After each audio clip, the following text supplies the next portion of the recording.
Hello. Hope everybody's well today. Well, it's Everett. Hello, everybody else in chat. It is time for some, well, I guess we got betrayed by Apollo, so we'll have to deal with that.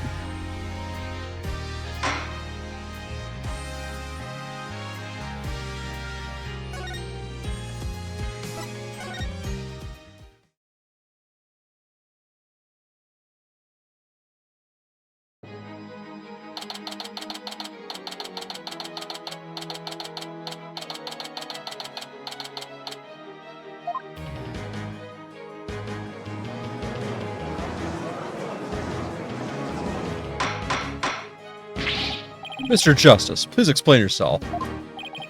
It's very simple. There isn't much to explain. The defendant, Miss Athena Sykes, might not be innocent. What are you talking about? The case from 7 years ago has been settled. I'm not talking about the past year. I'm talking about the present case. It's still not clear who killed Clay Terran. But Apollo, why would you? Miss Sykes, please listen quietly to what I have to say. What in the world is Apollo trying to do? Am I spy some green? Damn it! Is it me? Your Honor, please allow me a little of the court's time. But this is a trial from the case from 7 years ago. Miss Blackwell, I'd like to ask a favor of you. Just as you lost someone close to you, I lost someone close to me too. I'm sure you want to know the real truth of what happened as much as I do. Apollo. Yeah, sure, you know what? I'm all for the truth. Now let's see you expose the princess's guilt. Judge, I give my permission. Continue with the trial. Very well. Is that alright with you, Prosecutor Edgeworth? Huh. Prosecution has no objections. Let's hear Mr. Justice's testimony. I'll have the police's investigation report brought immediately. Not you too, Edgeworth. I really hope it's because you have something up your sleeve. Very well. Your opening statement, please, Prosecutor Edgeworth. As you wish. Let's review the case of the murder of Mr. Clay Terran. It was made clear in the previous trial that Solomon Starbuck was not his killer. Therefore, the true culprit was someone else. On that day, this culprit waited for the astronauts in boarding lounge 1. When two men made their escape out of the Space Museum, the killer attacked Mr. Terran with the same type of knife that was used 7 years ago. The murderer then escaped into the Space Museum. Next, Director Yuri Cosmo switched the launch pads. After that, the culprit exited the Space Museum and escaped via boarding lounge 2.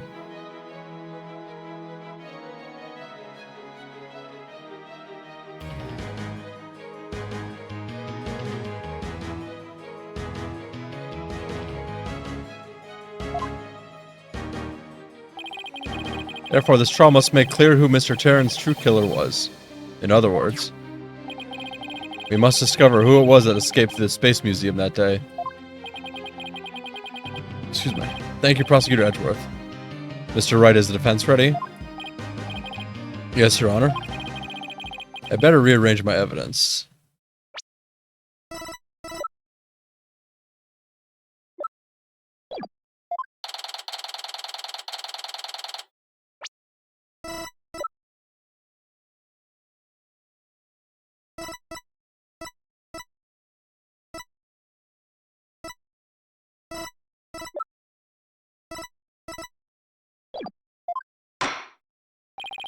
Now then, Mr. Justice, your testimony, if you please.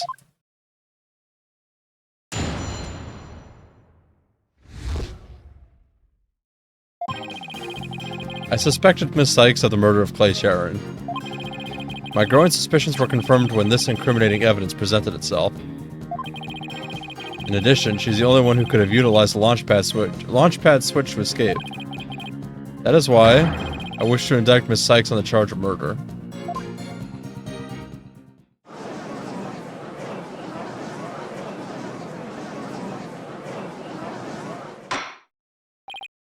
Order. Order in the court. Mr. Justice, you realize you are charging your own co-worker with murder, don't you? Yes, Your Honor. Because that is the conclusion my investigation has led me to. But Apollo, why? How could you suspect me too? Mr. Wright, your cross-examination, please. I don't get it. Just what did you find out over the past few days to make you think this?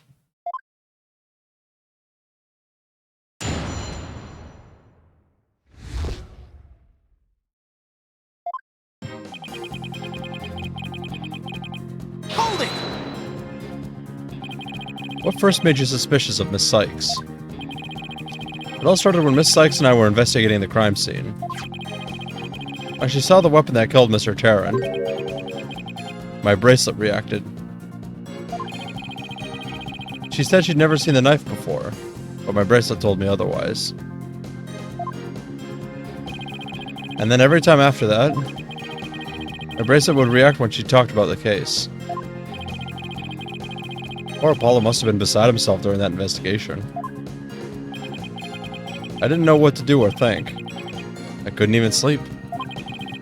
In that condition, I knew it wouldn't be any good in court. So I decided to wear an eye patch so I wouldn't be able to perceive any of her tells. So that's why Apollo was acting so strangely. But the reason Miss Sykes unconsciously reacted to the knife that way is because she stabbed her mother's murderer with one identical to it 7 years ago. Objection! That knife was also the murder weapon that was used to kill Clay Taryn. My bracelet could have also reacted to her because she knew she was his killer too. Yeah, I guess he has a point. But my bracelet wasn't the only reason I became suspicious of her.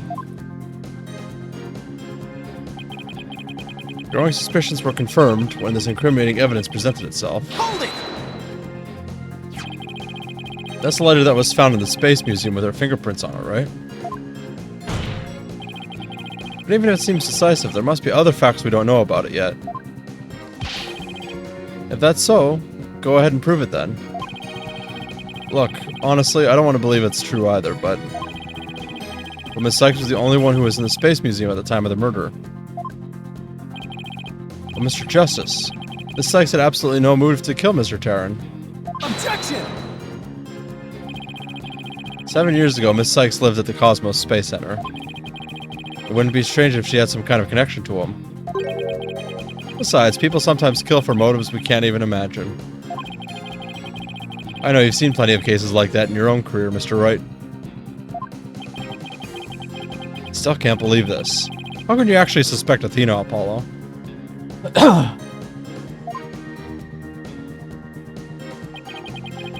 In addition, she's the only one who could have utilized the launchpad switch to escape. Hold it! Isn't it possible that somebody else used that same escape route?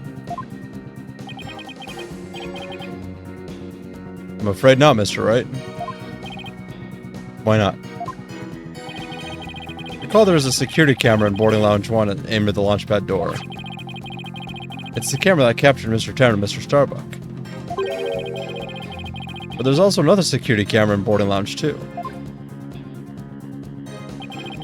It recorded Mr. Taryn's killer, or rather, Miss Sykes coming out of the Space Museum. Camera in boarding lounge 2? First I've heard of it, but it makes sense. I think she had said she had snuck into the Space Museum the night before the incident. And then was overcome and passed out until around noon the next day. I was out until about noon of the next day.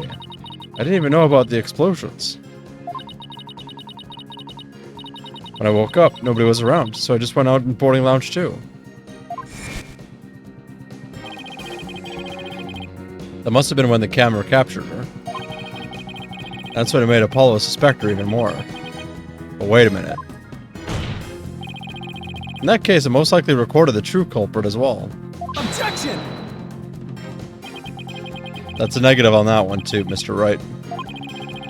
In the footage taken after the incident, Miss Sykes is the only one who appears. What? Why?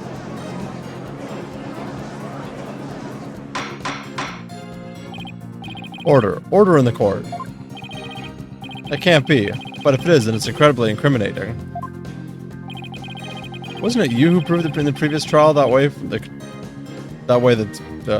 wasn't it you who proved in the previous trial that the way the true culprit escaped was via the Space Museum after the pads of the switch?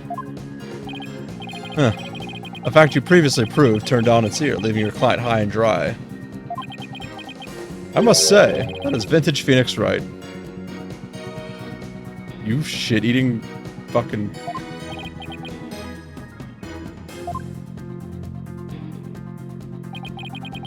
That is why I wish to indict Miss Sykes on the charge of murder. Hold it! Believing in your client to the end is a basic principle of good defense. Shouldn't you extend that same principle to your own coworker? You're probably right. Maybe I'm not even fit to be a lawyer. However, I don't care. This case is special to me.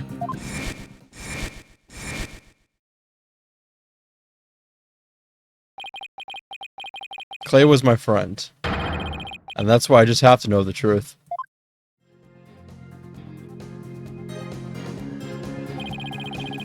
Paul suspected his trusted coworker of killing his friend. To dispel his doubts, he investigated on his own, but that only led to more doubts. Paula must have been really struggling with this. Well, Paula may have doubts, but... I'll say it again. Athena Sykes isn't the murderer. Then I have only one thing to say. Evidence is everything in court. Well, Mr. Wright, do you think you have the concrete proof to knock down my arguments?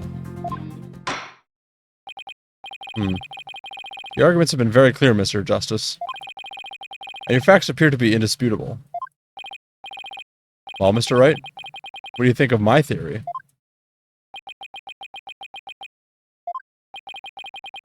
Looks like not even you can deny it. Miss Sykes was the only one who used the only possible escape route. Under these circumstances, there can be no other suspect but the defendant. Unless... you think there was an alternative escape route. Is that what you think, Mr. Wright? Is that what you think, Mr. Wright?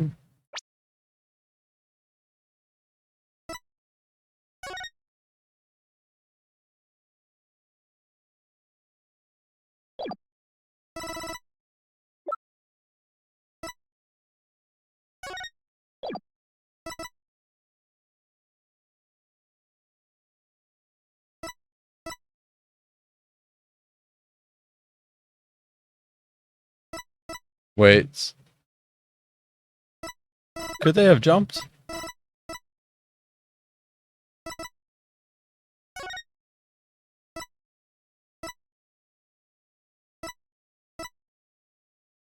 Because if they're rotating, maybe there's a chance he just fucking...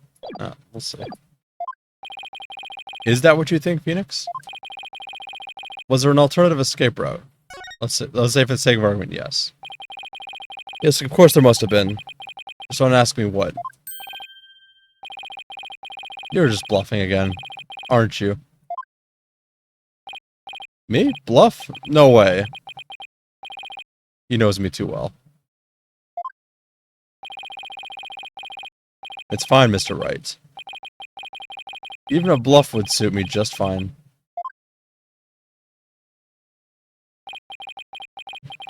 As long as you can... clear up this doubt inside me.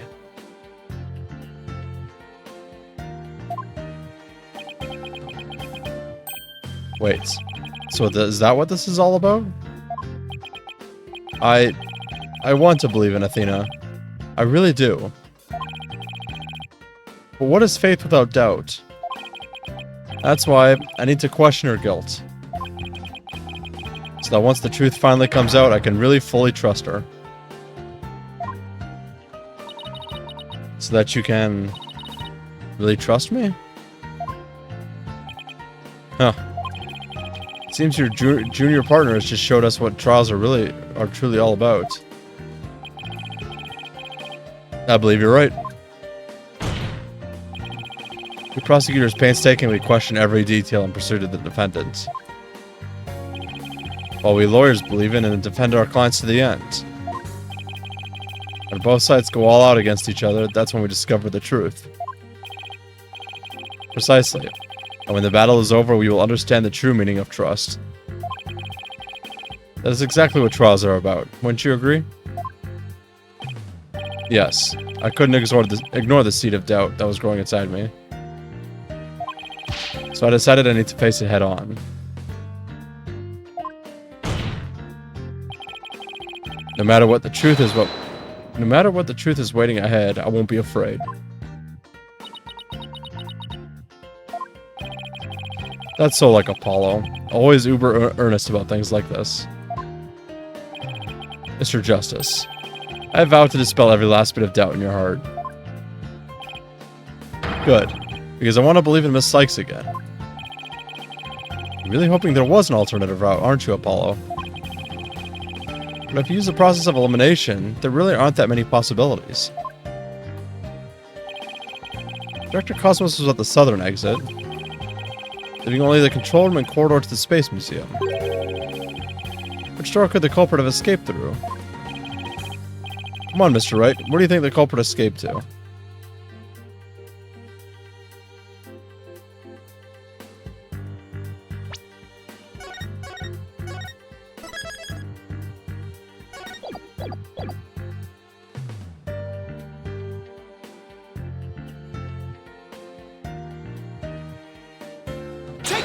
Would it have been the control room?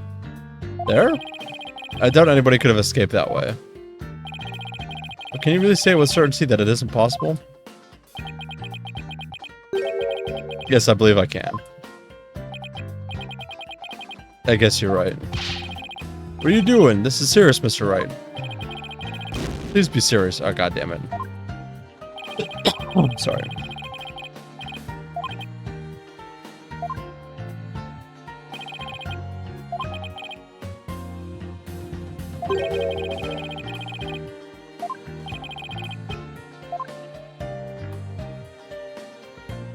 Is it the Space Museum? Take that! They really only could have escaped the corridor to the Space Museum. All they had to do was use the unconscious Mr. Starbucks Prince to get through the door. Objection! It appears that all you're trying to do is establish his mistake's guilt. If the culprit used that route, the only exit would have been into boarding lounge 2.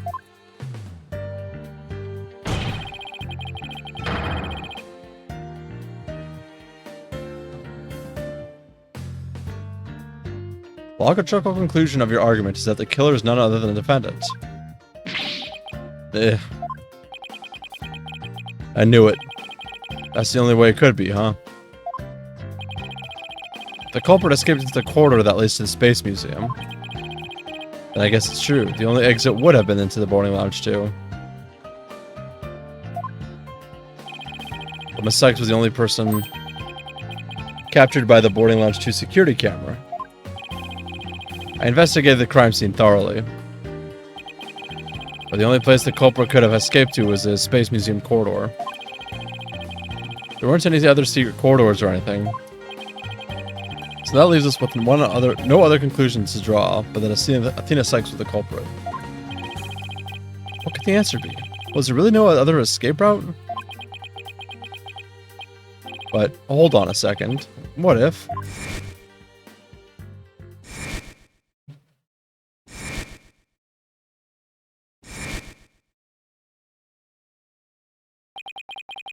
Where did those mysterious leaves we saw in the corridor come from? What if they're a clue to the culprit's real escape route? Did he jump into a tree? I think it is possible that the culprit escaped into the Space Museum, but then came out using a route other than its boarding lounge 2. Oh? Launchpad 1 and the Space Museum were switched after the bombing, meaning the Space Museum corridor was moving along the rail at the time. which is exactly when an alternative escape route opened up for our culprit. Are you kidding me? Huh. Judging by the intense look in your eyes, I take it you're serious. Very well then, Mr. Wright, do tell.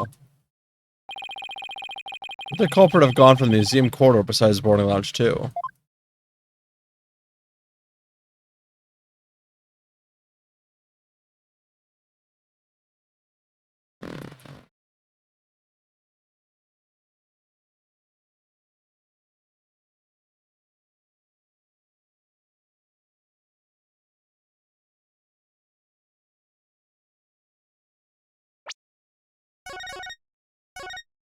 I'm a little bit confused on this one.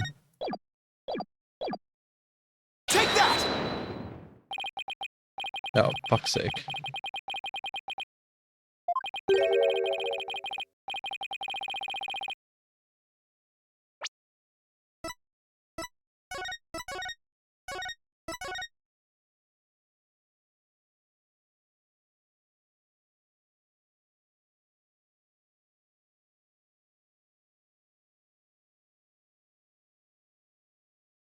To the launch site, maybe? Take that! We found something odd while investigating the museum corridor this afternoon. Namely, a few dead leaves on the floor. Considering where dead leaves come from, it points to exactly where the culprit escaped to. Yes, I remember seeing some leaves myself. Do you mean? Yep. Well, the Space Museum was in motion, just beyond the corridor's safety door. Was an alternative place that the culprit could use to escape. In other words, the culprit's real escape route was...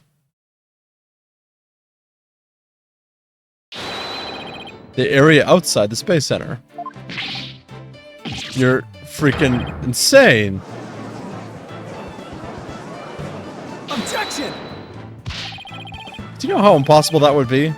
That corridor is level with the 3rd floor. Even if the culprit had tried to leap to the outside wall of the Space Center building, they would fall to their death. Objection! Ordinarily, yes. But after the bombing incident, the culprit could make use of a certain item. And what item was it exactly, Mr. Wright? Alright, this is what the culprit used to leap out. This is what the culprit used to leap to the outside wall of the main building. Take that! An emergency ladder? There was an emergency ladder in the 4th floor robotics lab. It was used that day after the explosions to help evacuate people. Miss Blackwell herself used that ladder to escape down to ground level. Recall that the launch pads were switched after the ladder was lowered.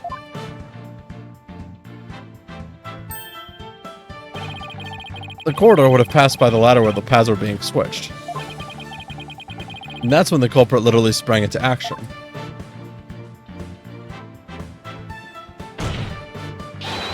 And leapt onto the ladder. What? Who would have imagined?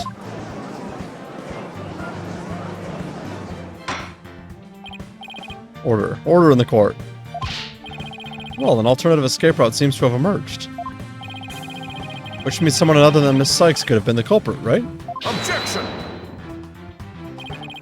Making things up on the fly in an attempt to sway the court again, are we, Mr. Wright? Your theory has so many holes it puts Swiss cheese to shame.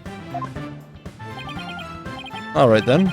Name one. I have here detailed information about the Space Center. According to this, distance between the museum corridor and the main building during movement is... a full 20 feet. Actually, not a lot.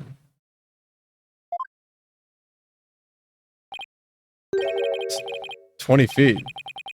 You're pulling my leg, right? In addition, the corridor is 3 floors from the ground. Roughly 50 feet. What's more, the culprit would be leaping to a precarious place. An unstable ladder. Human beings feel fear in dangerous situations. It's a basic survival instinct. An ordinary person would certainly hesitate before jumping. Or even freeze in fear and not jump at all. Objection!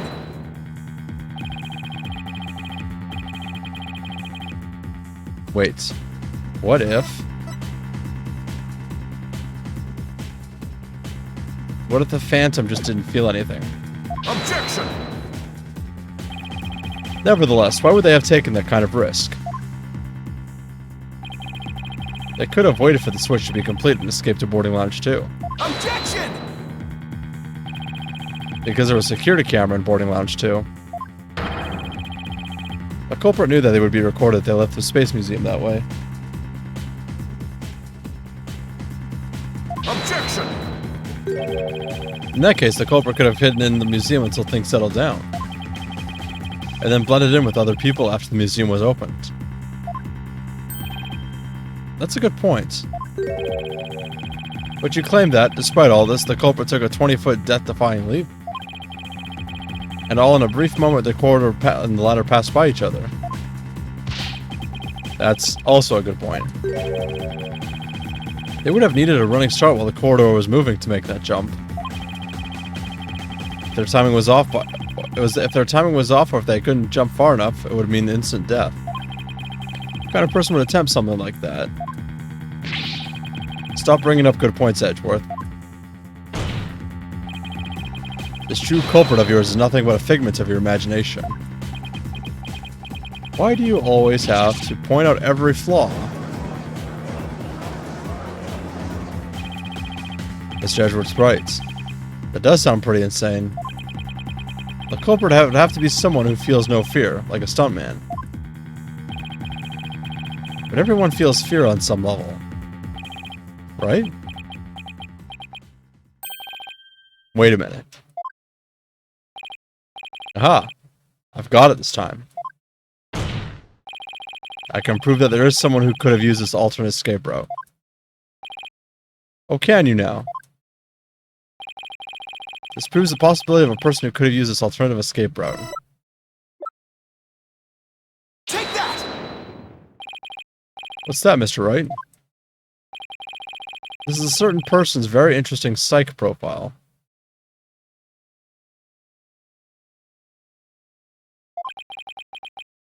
Subject doesn't experience feelings like normal people do.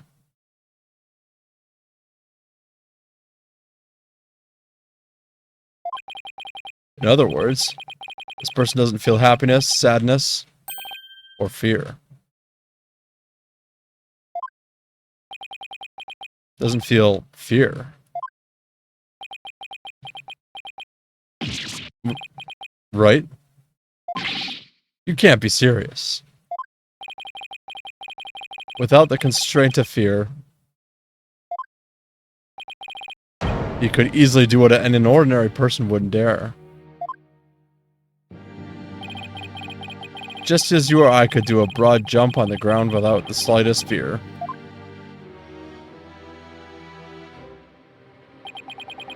This subject could also make a 20-foot leap, 50 feet up in the air.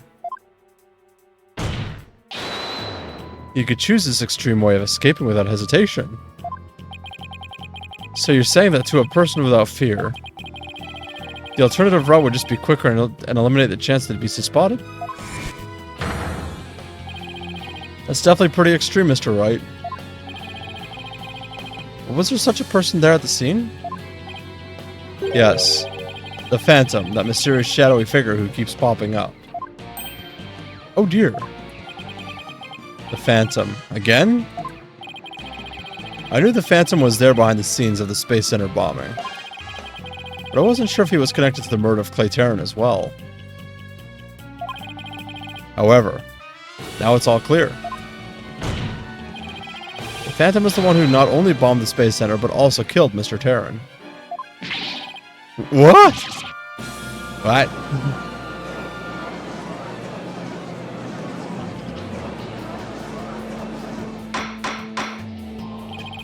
Order in the court. Order, I say. Mr. Wright, please continue. There were just too many similarities between this case and the one from 7 years ago. But why, you may ask? It can only be because both instances were the work of the same phantom. So then this phantom is the one who killed Clay. Who killed Clay? But who is he? This phantom has been haunting this case, pulling the strings in the background.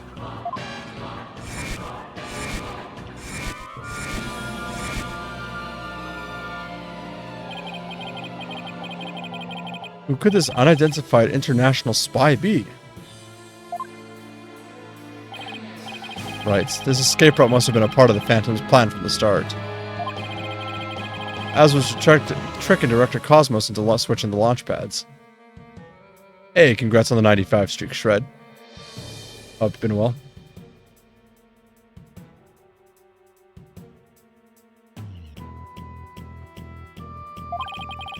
The bomb on the second floor was meant to make the elevator stairs unusable. That's why he gave advance warning and planted the bombs where he did. Yes, I think you're right. Hello, Gumbo. Hope you've been well. But it doesn't explain this one last thing. So I lowered my emergency ladder like the detective leading the evacuation told me to. It was such a pain. Why couldn't they have used the ladders in the other rooms? Rock's lab wasn't the only room with emergency ladder. But he couldn't have made that leap unless he was certain which one it would be. So you mean... The Phantom must be someone who knew that particular ladder was going to be used? Is the Phantom the detective? That's right. Who could it be? Wait a minute. So I lowered my emergency ladder, like the detective leading the evacuation told me to.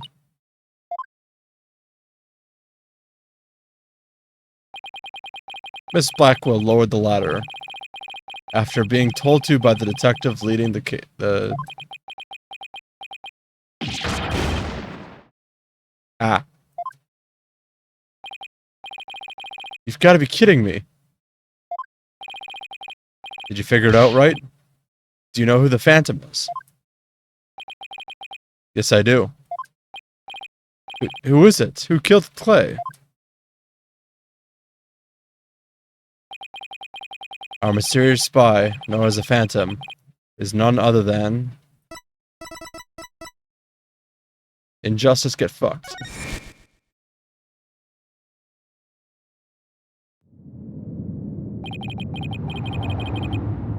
After the explosions, a member of the staff crossed paths with a certain detective.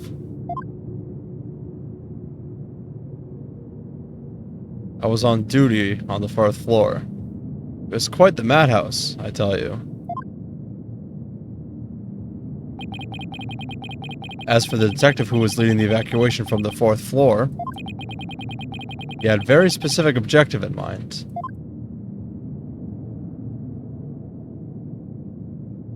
So I lowered my emergency ladder, like the detective leading the evacuation told me to.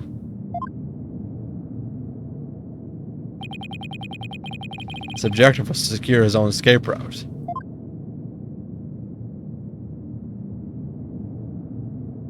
We lowered an emergency ladder from a 4th floor window and escaped that way. Once everyone else got out safely, I made my way down too and headed to the shelter.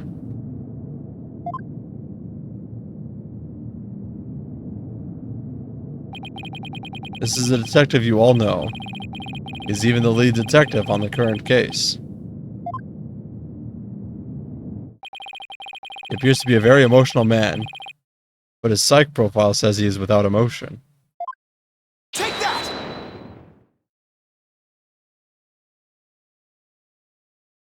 You can never replace Gumshoe. What? Are you saying... You mean the Phantom is... Detective Bobby Fulbright? Exactly. We were all taken in by his fake persona. Detective Fulbright's real identity is the Phantom.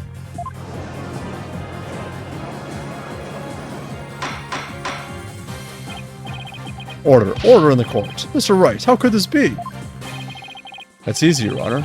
Detective Fulbright was leading the 4th floor evacuation effort. Our first clue is that he made no attempt to have any other ladder put to use. The ladder in the robotics lab is the only one he ordered to be lowered. The second is that he directed everybody to the basement shelter via this ladder. Barely. It was all a part of his plan to create an escape route. After Detective Fulbright saw to it that the ladder was lowered from the robotics lab, he went to the lounge where he killed Clay Terran and escaped into the Space Museum. The museum started moving, slowly, so we wait for the right time and got a running start. And just as the corridor was passing the ladder, he leapt onto it. I don't believe it. That addle-pated detective did all that? Was it really him? I mean, all this time, I thought... Sorry, we didn't catch your name. My name? I'm Bobby Fulbright. The heroic detective who defends our good citizens from evil. Champion of justice who comes running whenever you're in need. And my catchphrase, it's in justice we trust. Then, this couldn't serve for Simon. There's also just one big act? I swore to reform Prosecutor Blackwell and make him a valued member of society again. So I can't just sit by and watch him give in to his emotions and tear the defendant apart.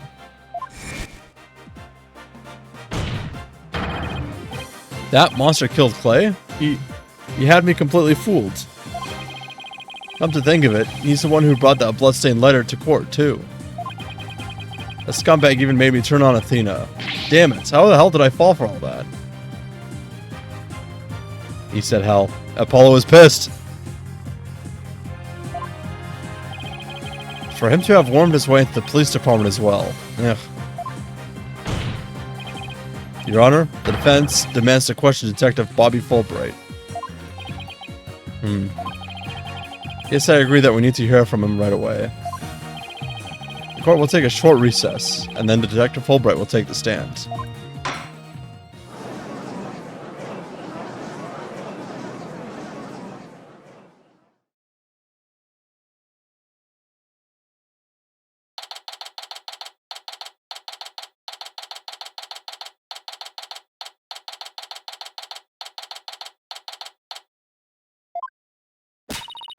Thank you so much, Mr. Wright. If it wasn't for everything you did,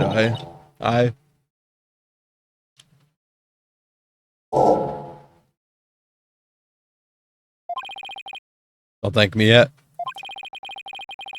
We still have an uphill battle to fight. You got it, boss.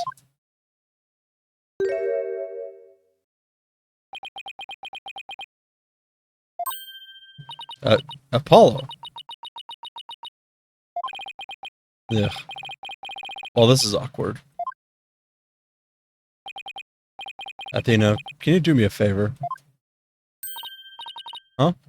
What is it? Could you... punch me, please? What? Why should I do that?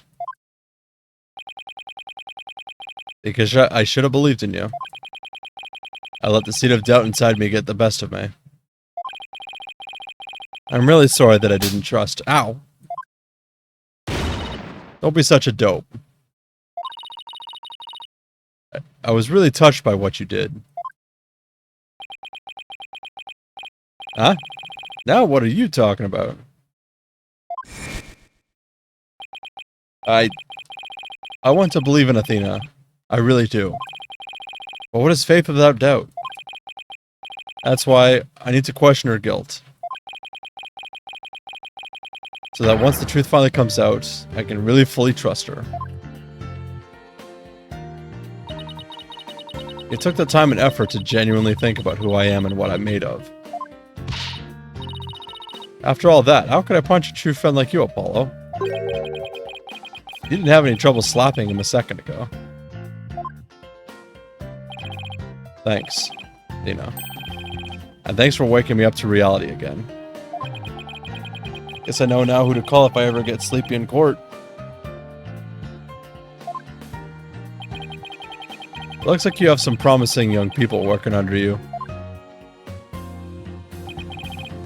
Edgeworth? Yeah, I think they're pretty great myself. And they're not afraid to keep me in line. Anyway, I have some very good news. Aura Blackquill has surrendered and the hostages have been set free. Trucy and all the others? Oh, thank goodness. Miss Blackwell says she had something she really needed to do. So I granted her special permission to do what she must. Wonder what it is. Miss Blackwell. I didn't come to apologize, if that's what you're thinking. My actions are what allowed the truth of what happened 7 years ago to come to light. They did come because I had something to say to all of you. Miss Aura. She better not be here to complain about something.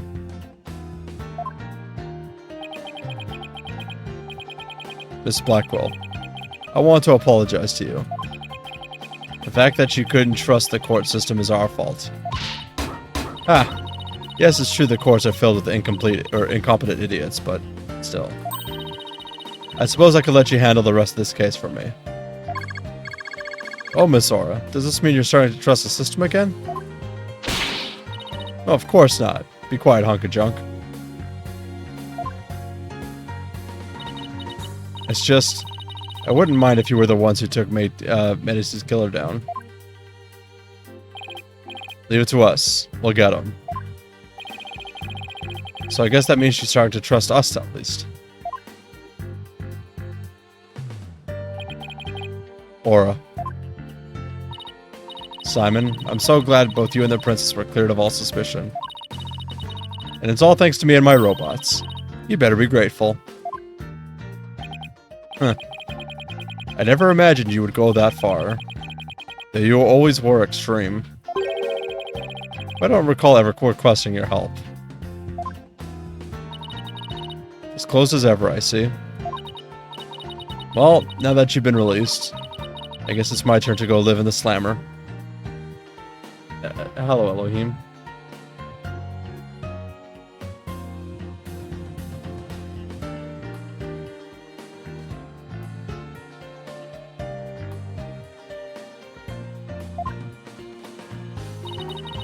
I just hope you're not the prosecutor for my trial. You'd probably give me the death penalty. Huh. You know me all too well. I guess love can take on a variety of expressions, including stunted in their case. But I was truly about to be executed tomorrow. Though, because of you, looks like I won't be crossing the sticks just yet. You have my heartfelt thanks, Aura. I'm sorry I caused you so much anguish. Simon.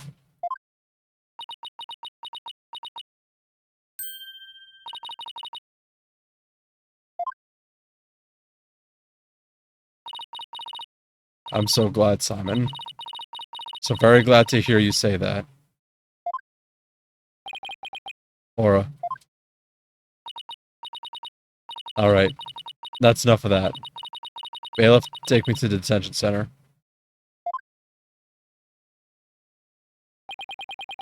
What Miss Blackwell did was inexcusable. But it's clear she did it out of the love for her brother. Still can't wrap my mind around Detective Fulbright being the Phantom. I can't believe he killed Clay. Right. And murdered my mentor, which brought great distress upon little Athena.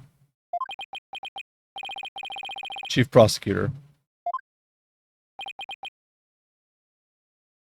Yes? I would ask a favor. Would you allow me to stand at the prosecution bench for this trial? I wish to claim the Phantom's head by my own hand.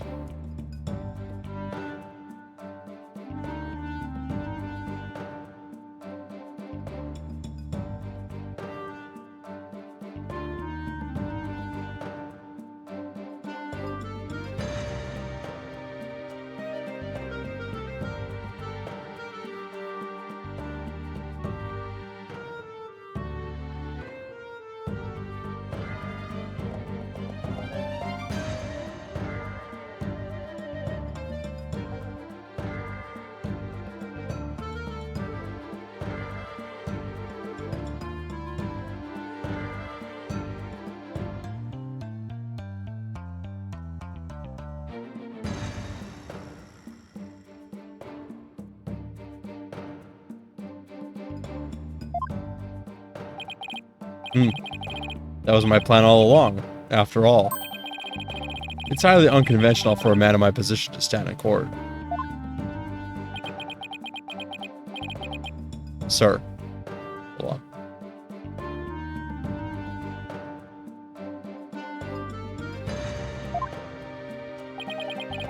The formal paperwork has yet to be filed, but you are hereby conditionally released. Please take the prosecutor bench back in your official capability. Oh my god, I can't read.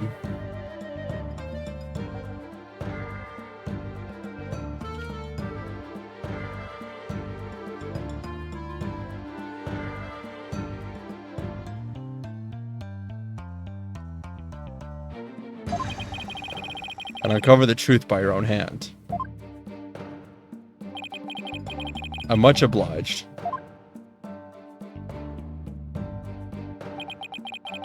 The day to part with these has come at last. Chief Prosecutor, could you?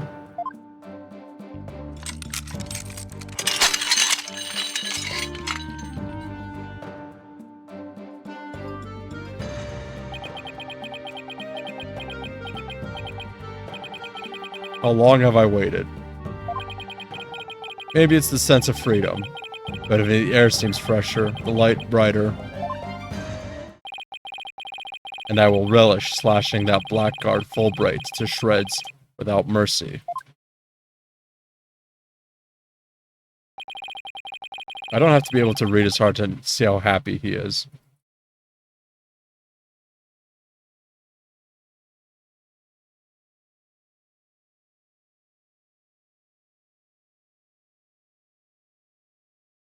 Who smudged his mascara?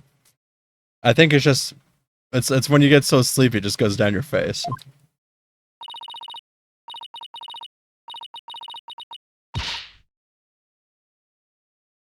Anyways, how you doing, Kyomu? I'm so glad, but I won't cry just yet. After all, we still got a trial to finish. So create a cry, Athena, I promise. Prosecutor Blackwell. Mr. Wright. Please avenge Clay's death for me.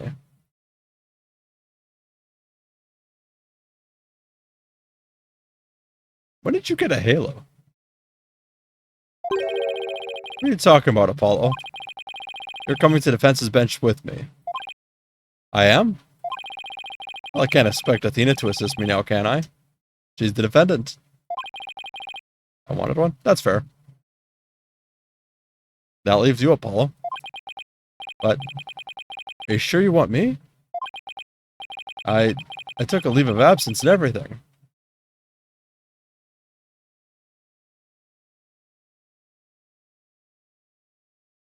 I also have a camera. What are you taking pictures of?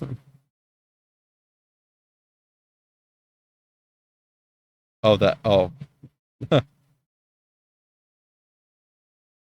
Hold on, I have a camera too.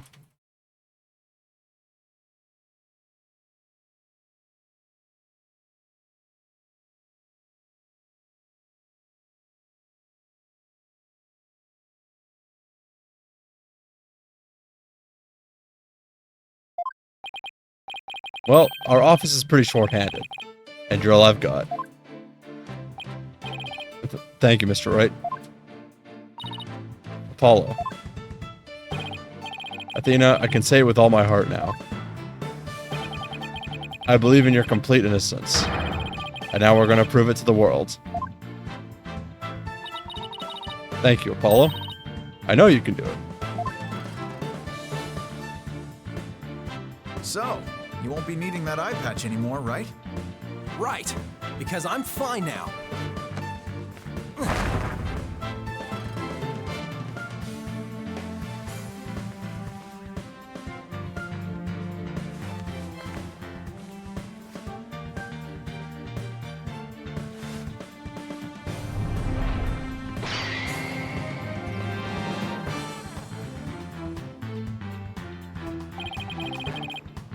Now this is the Apollo I know. Welcome back, Apollo. It's almost time for the trial to restart. Though it looks like you have things well in hand. Yep. I should head back to the prosecutor's office. But why? I want to look into a few things. Namely, the first people on the scene 7 years ago. The facial data registered by the robot. Detective Fulbright's background.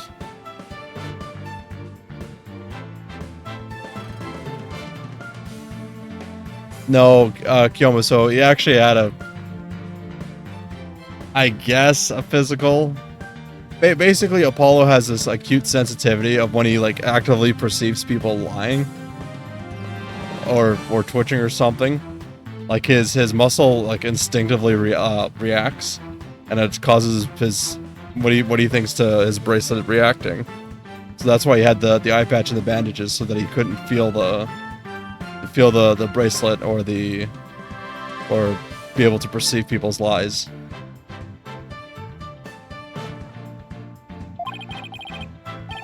Sounds great, Edgeworth. Thanks. Expect to be repaid with a victory, right? Now, if you'll excuse me.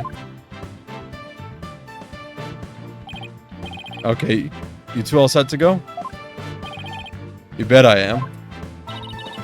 Let's do this.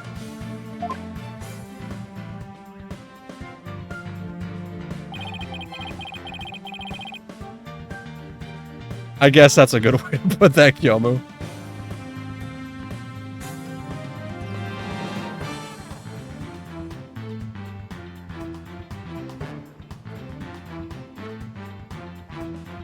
My cat really wants kisses right now.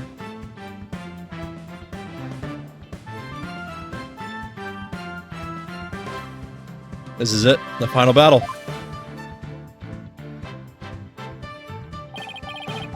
The murder of Apollo's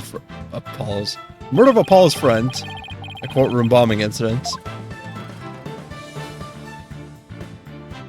I can't touch silk the wrong way or sandpaper. I can see how that would bother you. The case that ushered in the dark age of the law 7 years ago. Destiny has called us to bring the one responsible for it all to justice today.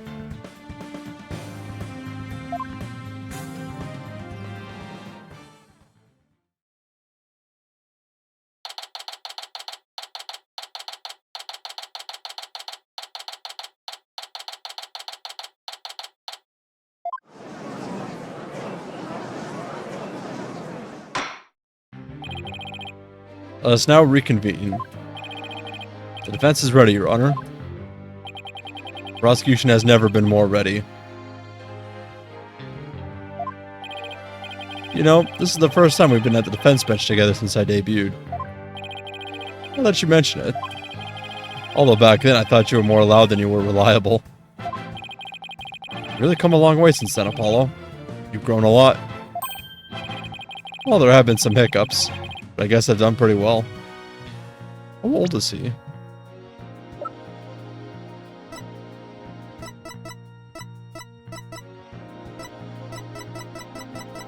"23?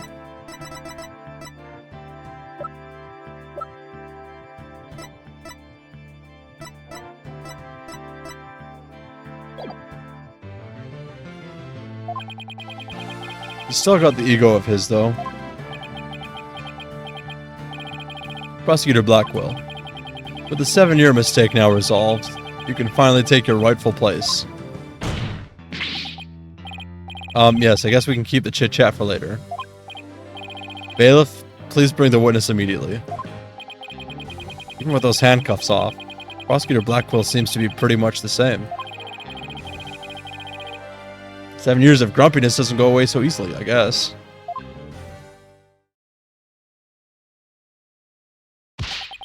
Ah!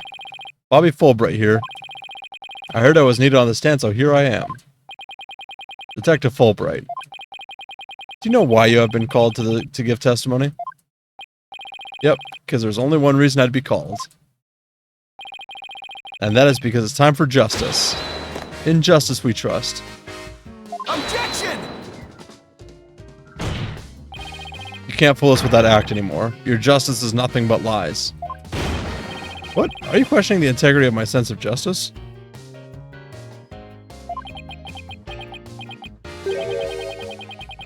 I mean, sure, sometimes I make mistakes, but hey. He's acting exactly the same as always. Tell me about it. You must be feeling awfully confident.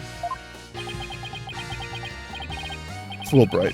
If you wish to dispel our suspicions, then let's get to your testimony. Alright, fine. You want me to prove my righteousness?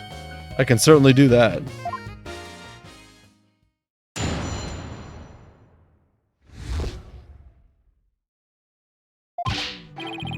Ah, I'm the very embodiment of justice itself. What would have you make me into a villain with your far-fetched arguments?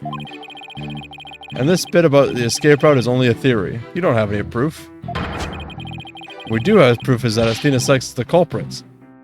This letter with her prints on it. So you're saying that suspicions against you are completely false? And the defendant is the real culprit? That's right. Mr. Lawyer's escape route is totally circumstantial. He doesn't have any proof that I made a big leap onto a ladder. We don't have proof. You are correct about that. However, you don't have any proof for your claim either. Yeah, I guess you're right. But you can't define injustice with evidence. You can define it anyways. Justice just is. Objection! Don't make me break out a dictionary on you.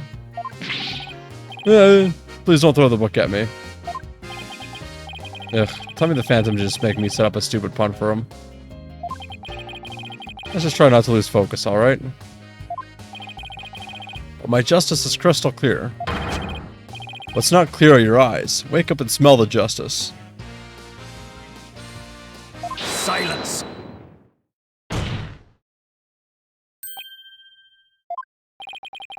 Enough of your rubbish, Fulbright. If you have even an ounce of justice, then you will answer the court's questions and prove it. Prosecutor Blackwell? Prosecutor Blackwell looks torn. Well, Fulbright was his partner after all.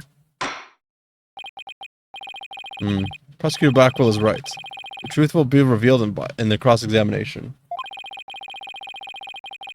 The suspicions against Detective Fulbright are, at this point, only suspicions. As is my duty, I will judge the claims against the detective as impartially as I can. Does anyone else have any objections? That's fine, Your Honor. Ah! Ask away and don't hold back. Well, there don't appear to be any objections. Very well, Mr. Wright. Please begin your cross-examination.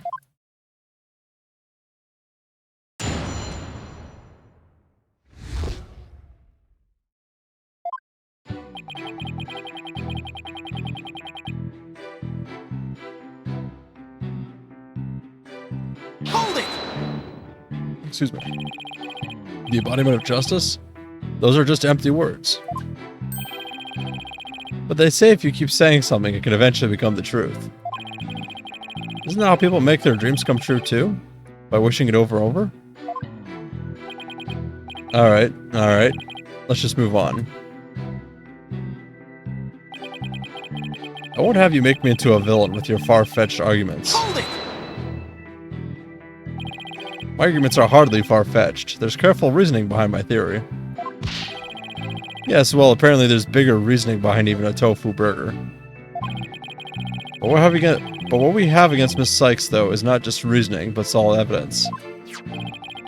It's called the lighter, with Miss Sykes' fingerprints on it and the victim's blood. Yes, that's true, but wait, Detective Fulbright was the one who brought the evidence to trial. If you harbor any suspicions, I suggest you ask Fulbright, right, Dono? Especially about that lighter. He's right, but what exactly should I ask about?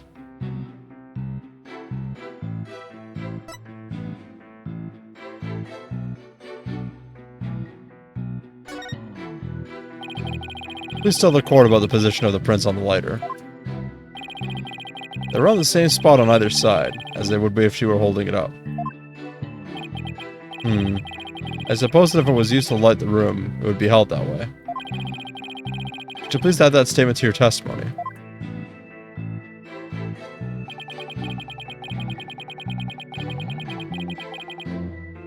Prints were placed just the way they would be if someone were holding it. Hold it! Yes, Miss Blackwell did mention she saw a lighter being held up. Yep, I mean the person Miss Blackwell saw was the owner of the fingerprints. It just strengthens the argument against Miss Sykes.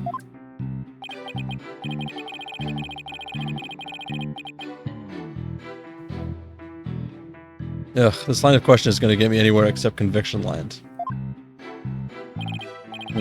Should I try asking for something else? Let's try the number of prints. So how many prints were found exactly?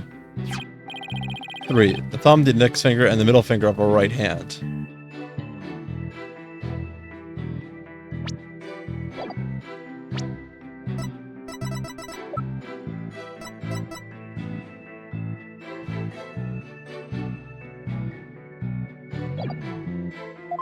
I instantly caught him.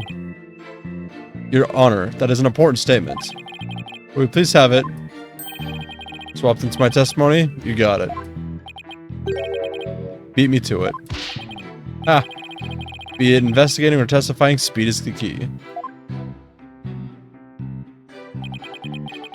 3 prints were on the lighter. The thumb, index, and the middle finger of a right hand.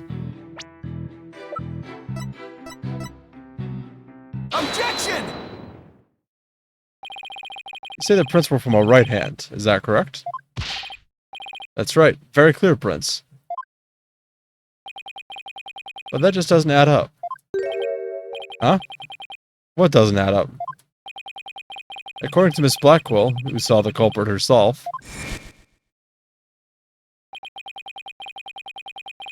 the person held the lighter in their left hand.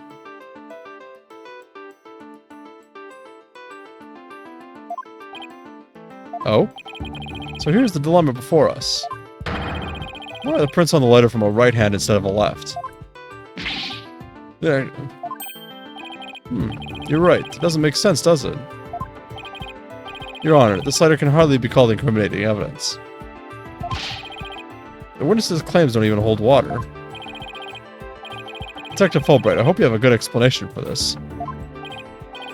Just can't understand it. They're definitely right-hand prints. Then why are they inconsistent with Miss Blackwell's statements? I've got it. What have you got, Detective? The mirror. The witness must have seen a reflection of the culprit in the mirror. Go on. Miss Blackwell was looking in through the window of a boarding lounge one, wasn't she? I believe so. If you mean the little window in the back and to the right of the room. That's right. And across the room on the opposite wall.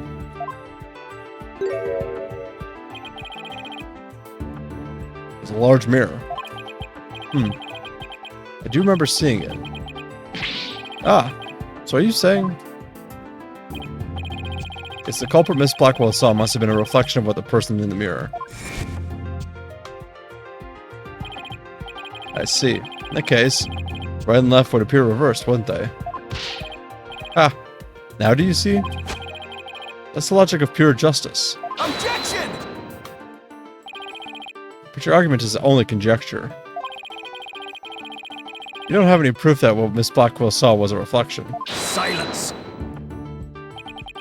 Right, Dono. You'd sooner nick yourself than him like that. Put some more muscle into it. Eh? Ah, that's right. Besides, the lighter couldn't have been in the left hand. And why not? Miss Blackwell says she saw the Earth emblem on the lighter, didn't she? The emblem is only on one side of the lighter. You're right.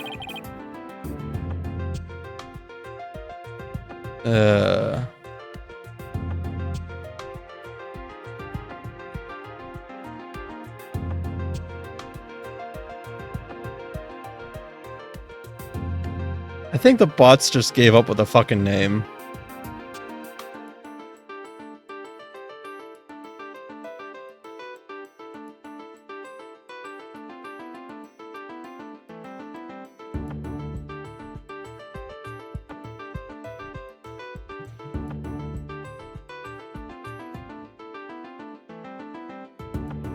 Hold on.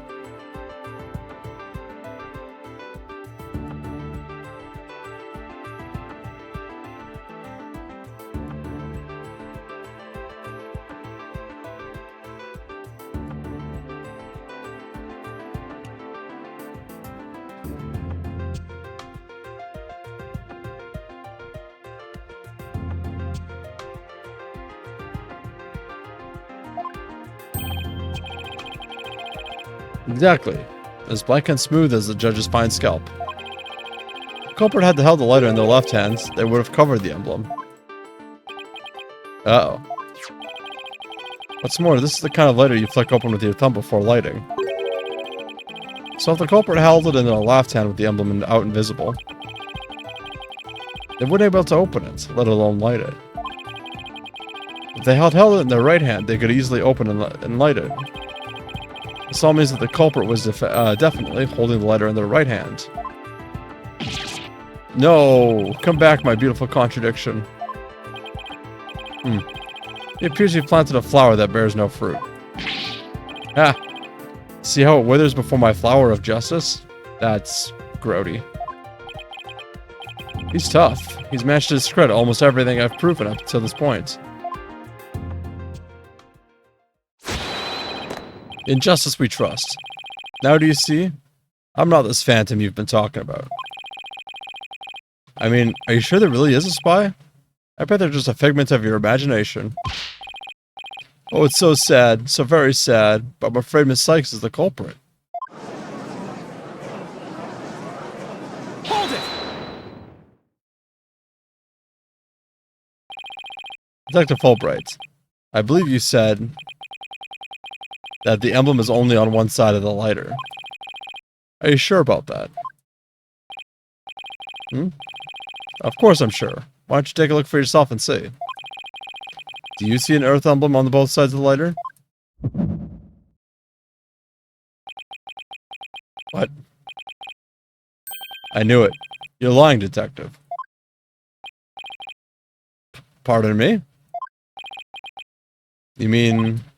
Yes. My bracelet reacted to his statement about the emblem. He's definitely hiding something big. I think if we use my talents, we might be able to figure it out. Justice Tono. Are you to use that cheat of yours again? It's not cheating, Prosecutor Blackwell. Very well. Whether I like it or not, I suppose we should use whatever works right now. Go on, then. We have Prosecutor Blackwell's reluctant blessing, apparently. Okay, Apollo, you're up. Here goes, then. Detective Fulbright, could you repeat that last statement one more time? What in the world are you up to? Alright, fine. I'll say it as many times as you'd like. Listen carefully. The Earth emblem is only on that side... The Earth emblem is only on that side that you can see when held in the right hand.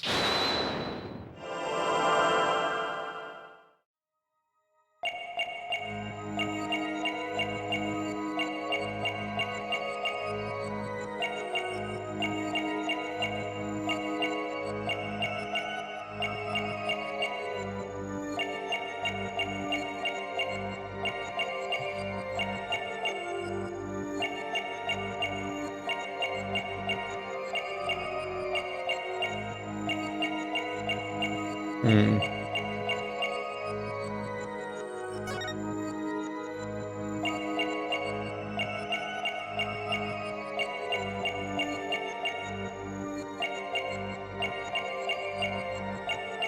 Oh, little chick, how's it going?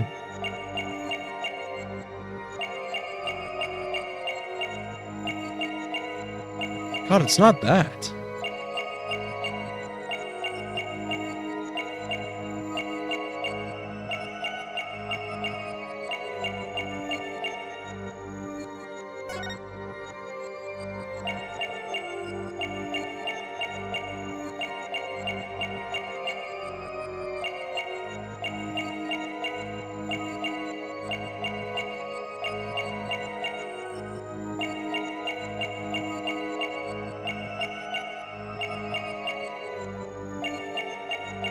Who the fuck is it?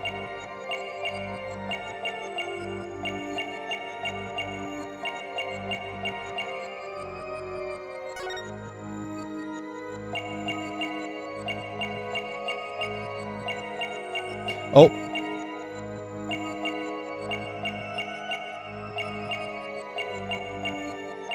I saw it.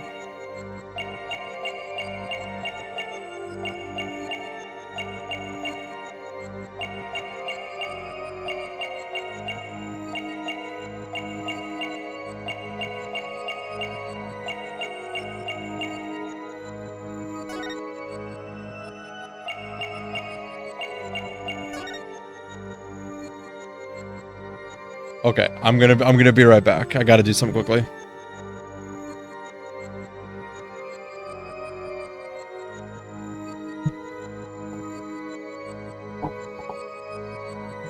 I'm alright, little chick.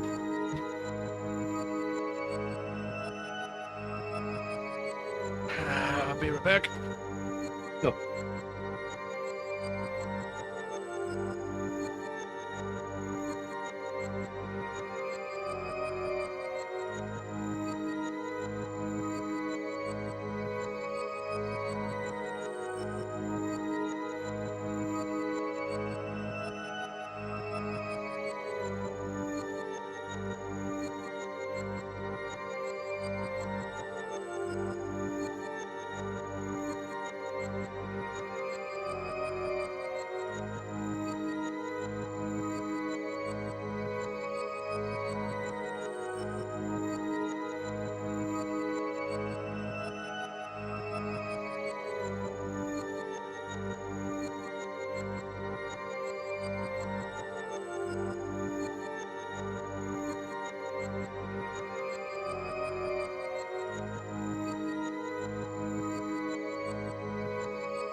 Alright, sorry about that, I'm back.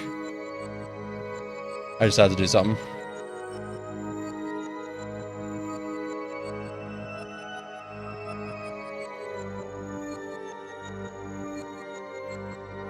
Gotcha!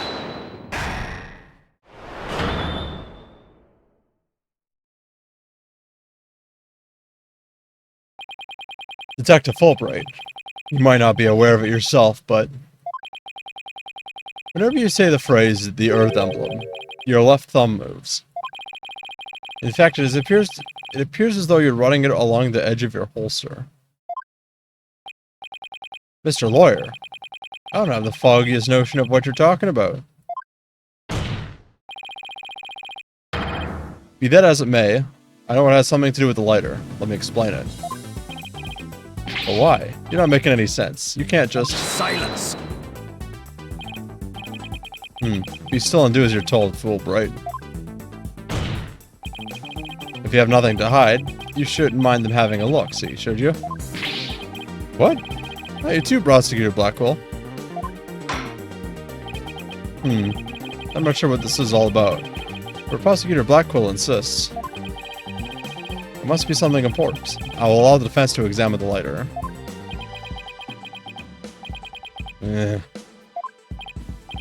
Good, now maybe we'll learn something new. I hope so, and let's check every inch of this thing.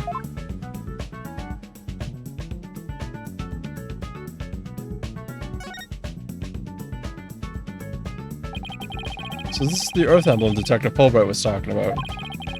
See anything noteworthy? Huh? Hey, look at this. The emblem's actually some kind of button.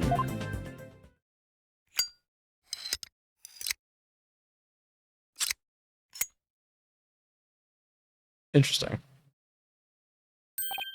Wow, it transformed into something. A handle, a trigger. Is this what I think it is?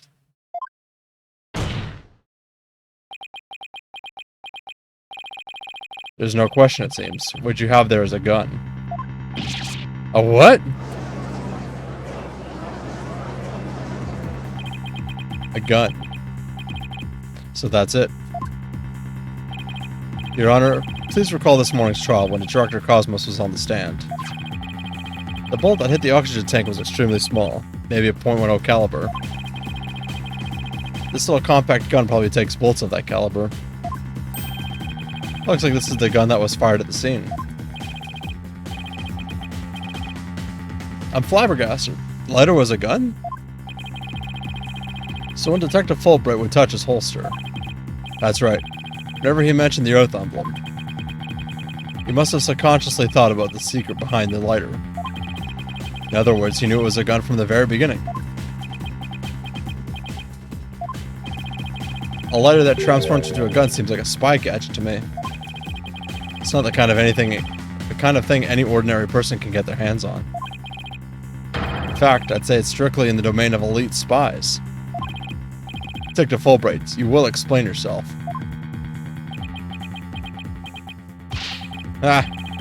There's nothing for me to explain. I didn't know the lighter could transform. I mean, it was found at the Space Museum, and then I brought it straight in. I didn't even have time to check it out. Objection! Whenever you mentioned the Earth emblem, you touched your holster. You subconsciously did that because you knew it was a gun. Accuse me all you want, but where's your proof? You have any evidence that I knew the lighter was a gun? Not exactly. And whose prints are on it? Miss Sykes' prints. It proves that she is the culprit who fired the gun at the scene. Yeah. It would appear that the detective is right. Are you guys really trying to prove your client innocent or what? Although it pains me to do this, now that we are where we are, I have to make the following assertions coming from the prosecution's side.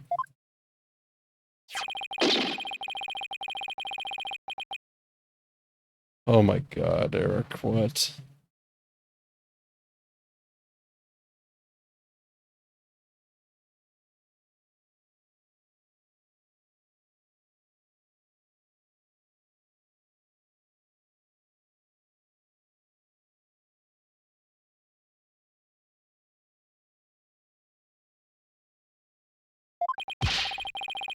And the person Miss Blackwell saw holding the lighter. The person who murdered Mr. Terran. The person who bombed the Space Center. Are all the defendants, Athena Sykes. The prints are on the lighter are decisive proof. No! Ah, now do you see? A man on the side of justice couldn't possibly be the culprit. I think this about sums up Miss Sykes' part in this whole affair. The evidence certainly does point to the defendant's guilt. You have anything to say, Prosecutor Blackwell? Evidence is everything in court. Therefore, Fulbright's claims stand firm. But calm down, Apollo. He's just saying that because he has he has to as a prosecutor. Mr. Lawyer, our job is to pursue criminals in the name of justice. You shouldn't cast suspicion on people based on something as dubious as a habit.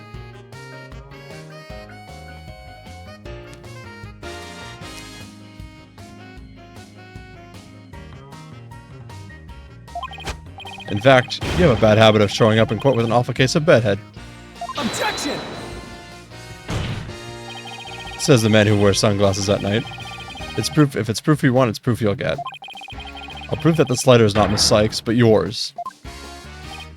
Sounds like you hit on something, Apollo. It's just if the prints on the lighter are the basis for accusing Athena, I think we should reconsider the credibility of the evidence itself. You mean you think this lighter might be forged evidence? That's right. It could all be part of Fulbright's bigger plot. Did you do anything out of the ordinary while I was off on my own? I can definitely think of a few things. It is indeed. Have a look at this. What's this? A lighter? Detective, we'd like to run a comparison on some prints we found in the boarding lounge. Ah, yes, I just happen to have compiled the print data of everyone related to this case. I can always make another copy for myself, so it's all yours. Consider it a gift. If we assume he's been laying a big trap for us all along, there's got to be something off about this piece of evidence. What's wrong with the lighter as a piece of evidence? The owner of the prints. Are they really Athena's fingerprints? They definitely matched her print data. But what about the data itself? Detective Fulbright, you were the one who provided us with the lighter and print data. Isn't that correct? Yes. What about it? You say Miss Sykes' prints match the print data. But I have to wonder, was the data used official? Mr. Wright, are you suggesting that the evidence might have been fabricated? I guess there's only one way to find out. Let's re-examine the prints. Using the official sanctioned print data of the people involved in this case. What? You dare insult the epitome of justice and integrity? There's no need for such antics. Silence! Your Honor, I lend my voice to defense's request. You must allow the test to be rerun. Very well then, bailiff.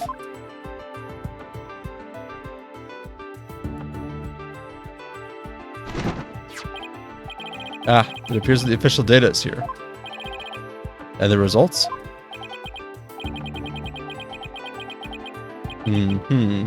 It's just as the defense claims. This proves that the prints on the lighter do not belong to the defendant. Yes. The fingerprints actually belong to the victim, Mr. Clay Terran.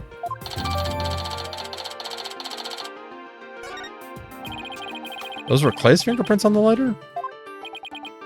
I see. Come to think of it, wasn't it you, Fulbright, who collected the victim's prints?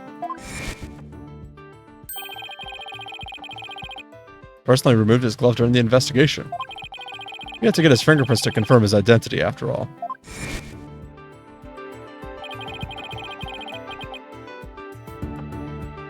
When he took the deceased's fingerprints, you could have easily planted his prints on the lighter with his blood, after which you wiped the blood off his hand.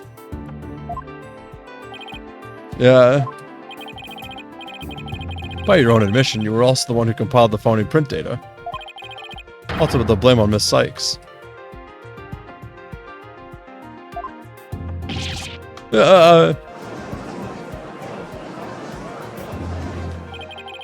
This ploy must have been to distract us from the Phantom who was behind everything. You were out to create the impression that the Phantom wasn't the true culprit. So does this mean Detective Fulbright really is the Phantom? Remember the killer's escape route.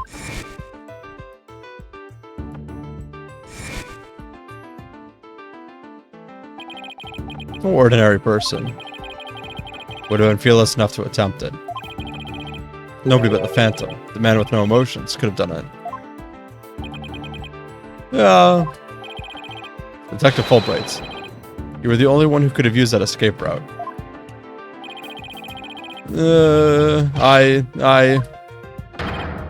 Fulbright, are you really the Phantom?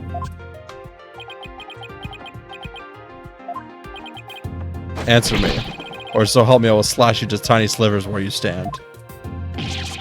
Alright, I'll talk. I confess. I'm not the Phantom. Silence. It's all over. Now be a man and admit it already. But I'm not a spy. I'm an undercover investigator. I've actually been after the Phantom myself. An undercover investigator? That sounds less than wholesome to me. A person who hides his identity and secretly investigates in order to uncover information. And that's what you really are, Fulbright? That's right. I was working to track down the Phantom. But sadly, even though I was supposed to catch the spy ended up catching me.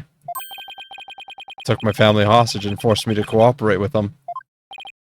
What? Objection! You're telling us this now? Well, what if you say it's true, then? Who was the mystery person that Mr. Blackwell and Mr. Starbuck saw? It was the Phantom, I tell you. All they did was help him by having that emergency ladder lowered for him. Objection! I don't believe you. Then how do you explain the fabricated lighter? I was also one of the Phantom's demands. Being the detective in charge of the case, it was easy for me to fabricate evidence.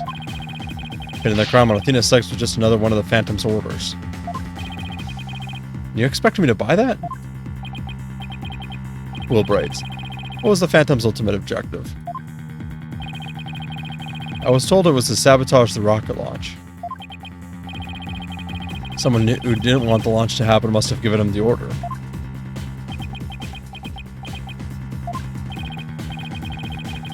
Actually, I have to apologize to you too. The Phantom told me to get close to you. He ordered me to get back that psych profile you have on him.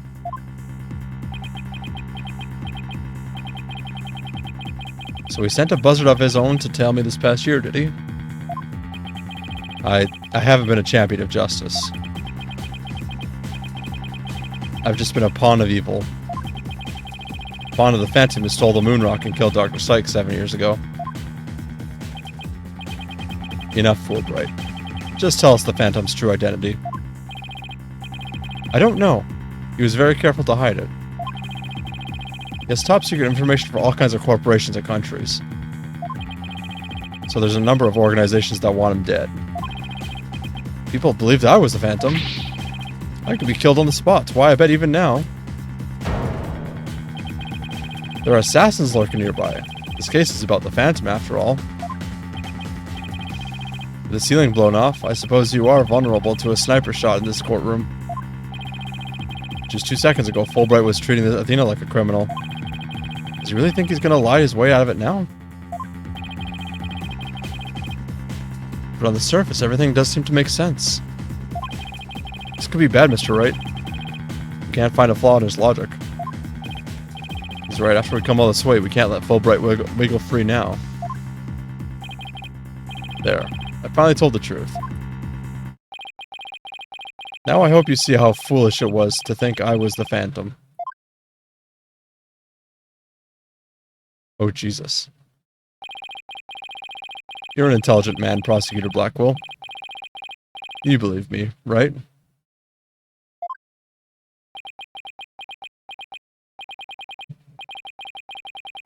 I believe you. I don't think you're the Phantom. What? How can you say that, Prosecutor Blackwell? It's obvious he's the Phantom. Silence! Evidence is everything. Right, Dono. And you must admit there is no clear evidence that Fulbright is the Phantom. If. Yes. As I recall, the only solid proof we've seen up to this point is the fact that Detective Fulbright fabricated evidence. But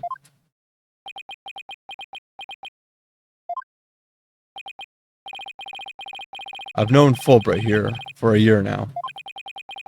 And all this time, he's been quite intent on rehabilitating me. I don't believe his efforts were a lie. Prosecutor Blackwell. This fool truly thought he could reform a death row inmate like me. He went so out of his way in his efforts for me.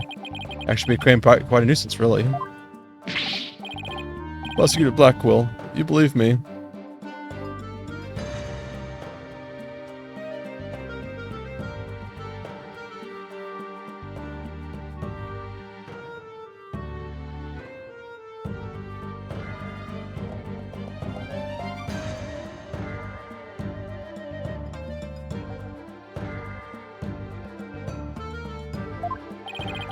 Please tell me Prosecutor Blackwell hasn't really been taken in by his big phony. However, even if it was against your will, you still acted as the Phantom's accomplice. You will have to pay the price for that.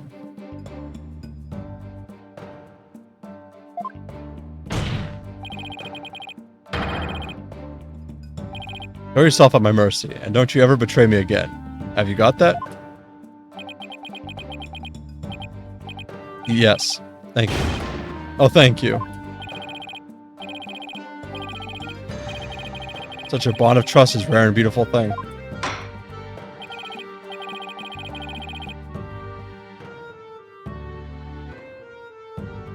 In any case, looks like everything has been resolved. I can now hand down a not guilty verdict with confidence. Ha! Very good, I'm glad to hear it. It's all over. Everything's been cleared up and Miss Sykes will go free as well.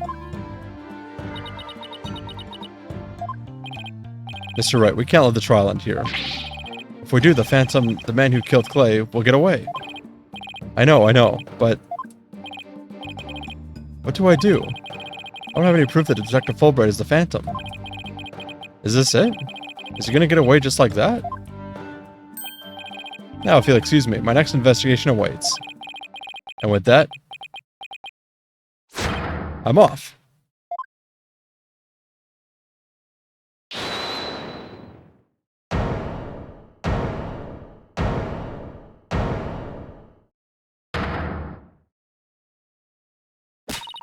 The defense? No, wait.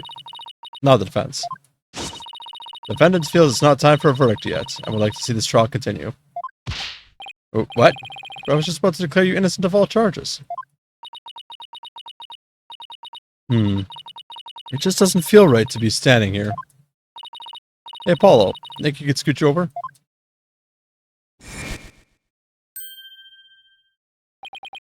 Athena, what are you doing? Hope we don't get held in contempt of court. I have some questions for you, Detective Fulbright. Are you relieved that you are no longer under suspicion of being the Phantom?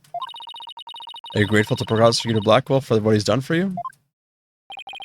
Of course I am, and I'm truly grateful from the bottom of my heart. Athena, where are you going with these questions? I have yet to hear a single emotion behind any of Detective Fulbright's words, boss. The suspicion against him has been cleared up, but he's not feeling happy at all. What? Does that mean... We may not have any evidence, but the heart doesn't lie. That's it. With your special ability, we might just be able to stop him. Your Honor, the detective has been deeply traumatized by our accusations. Yes, well... Even before all this, I thought he was a rather odd fellow. If he doesn't get counseling right away, who knows what might happen to him? Yeah. Prosecutor Blackwell, can you believe the nonsense the defense is spouting?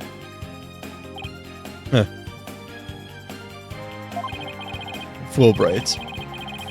I think you'd better have that counseling. Not you too? You've been making batty remarks ever since you were accused of being a phantom. Such as, you're an undercover investigator, and your family has been taken hostage. I fear you might have finally lost it. But I thought you believed me. Silence! Ha! Oh, how you amuse me so. What's going on here? That was an excellent bit of psychological manipulation just now, Simon. I knew you would catch on, Athena. Huh? Mind filling me in here? Yeah, guess we left you in the dust, huh, Mr. Wright? Sam was only pretending to believe Detective Fulbright, because he knew I'd notice if there was a lack of emotions like joy or relief in his response. So he gave me the chance to take a listen. And listen I did to the voice of Detective Fulbright's heart. What? You two were working together just now? Come now, Athena. Show us what's inside Fulbright's heart. You got it. Time to check the instant replay. Widget mon ami, let's do this.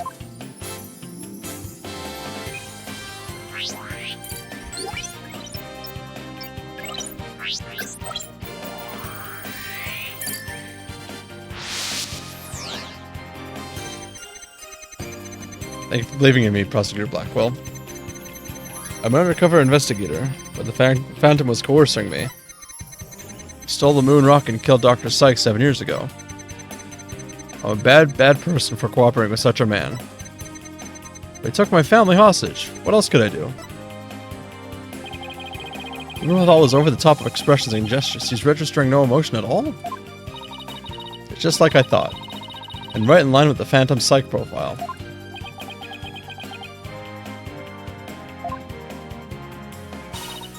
Detective Fulbright. This lack of emotion proves you're the Phantom. Hey, what's going on? Wait, hold it. What do you think you're doing, Detective? Me? I'm not doing anything. He's trying to hack into the Mood Matrix program. I can't do anything with it like this. Yeah. Fancy device you have there, but I'll tolerate no cheating, thank you. Ah, sorry about that. As an undercover agent, I tend to use my secret arsenal without even thinking. More like as a spy. Bird attack! Thanks, Prosecutor Blackwell. There. Now that you can't hack me anymore, I dare to try to hide your lack of emotions from us. Ha! Lack of emotion? What are you talking about? Of course I have feelings. As a matter of fact, you've wounded me very deeply with that accusation. What's going on? All of a sudden, I'm getting an overwhelmingly happy reading. Huh? He's literally climbing us the river over there. I'm just closing up shop? Nice. Oops, my mistake. How about this? Yeah. Next, now he's angry all of a sudden? What's he trying to pull? Like as not, it would appear our friend is not completely without emotion. It's just as it says in Dr. Sykes' profile of the Phantom. Subject has a unique psychological makeup with almost no emotional fluctuation. Oh, I get it. So he has some emotions, right? Precisely, which leads me to wonder why you can't sense any emotions from him at all. I believe it's most likely because he is controlling his emotions. Very good, Prosecutor Blackwell. You are correct. It's a result of my daily training. Very important skill for us undercover investigators, you know? More like for us spies. Seriously. But I wonder why he suddenly showed us several strong emotions. Wait a minute. I think I know. I sense there's a feeling you're trying to hide with your exaggerated emotions, Detective. Ah, feeling I'm trying to hide. That's a good one. You're the ones who have been saying that I'm the Phantom because I don't have any emotions. I was just trying to show you the range of deep emotions I truly possess. Thank you for the hydrate.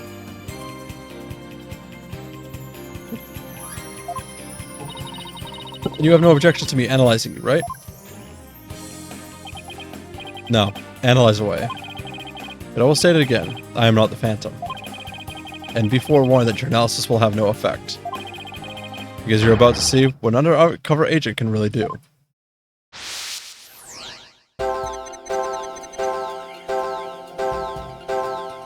Oh, Jesus.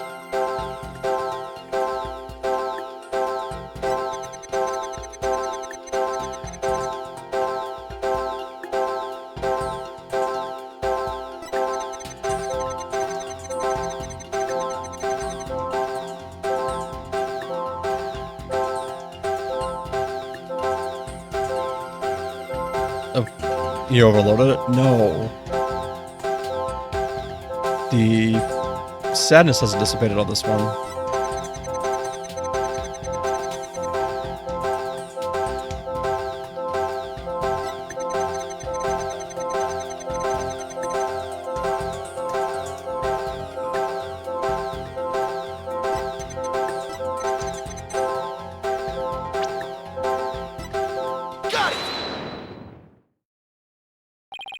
I found it.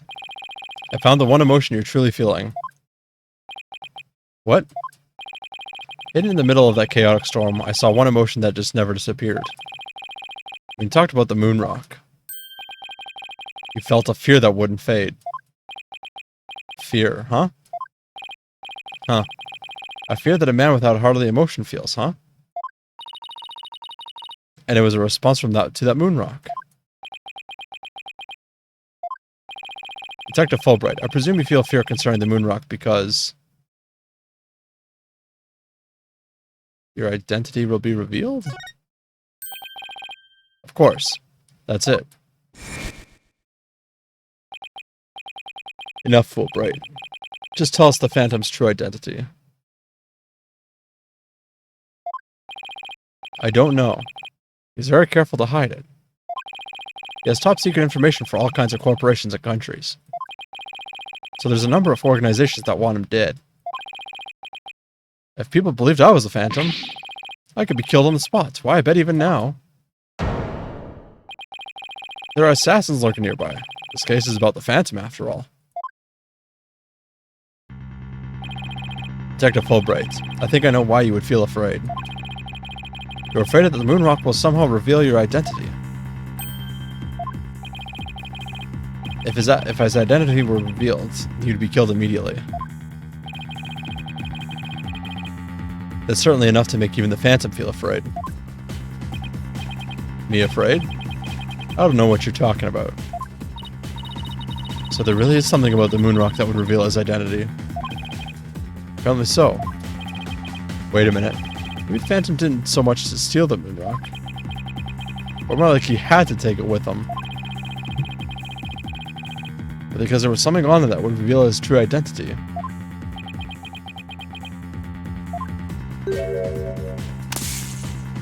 Hold it!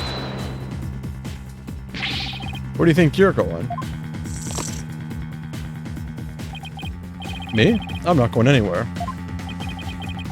Is it just me, or was he going to use that weird watch thing to try to get away? How many more of those toys does he have? Where can I get myself some? Detective Fulbright, you will answer honestly to this court right now. Why do you feel no fear? What do you feel fear in connection with the moon rock? In justice we trust, not emotions, Mr. Lawyer. Evidence is everything. I'm the Phantom because I'm afraid? Don't make me laugh. Ah, what was that just now?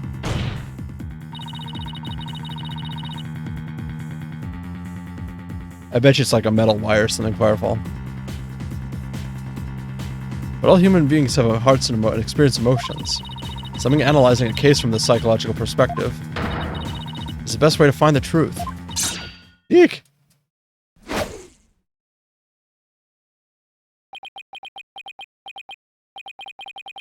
It's all just a waste of time. All your efforts are at analysis are serve no purpose. And now, in this dark age of the law, nobody would believe your claim that it's effective. In an era when evidence is fabricated, do you truly expect feelings to be accepted as proof? Where exactly is your proof that I fear the moon rock anyway? Ugh. Well, I admit I don't have any conventional proof, but I still say that examining a person's heart has its merits. Oh, really? Then why don't you listen carefully with those special ears of yours? Listen to the voices of the hearts of the people in the gallery.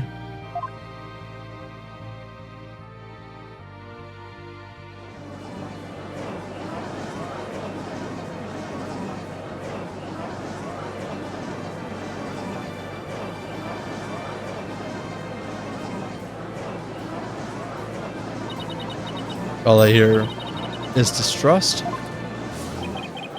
As you can see, the people are on my side. Because all I see is a strange little girl using a weird little machine. But it's not like I use analytical psychology to falsely accuse people. Oh, he's got Athena doubting herself. Miss Sykes' analytical psychology has breathed new life into the courtroom. It has freed the hearts of many witnesses, and has been key in getting the truth. Ha, what nonsense. Your Honor, the defense's claim is a false one. I don't feel any kind of fear when it comes to the moon rock.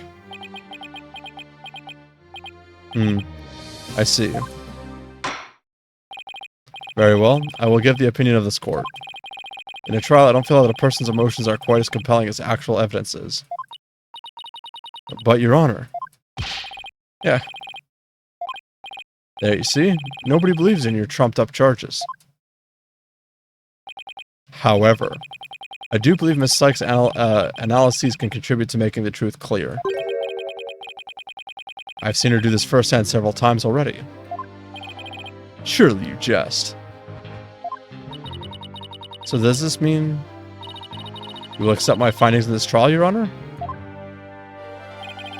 Yes, I believe your claim, Miss Sykes. I think there is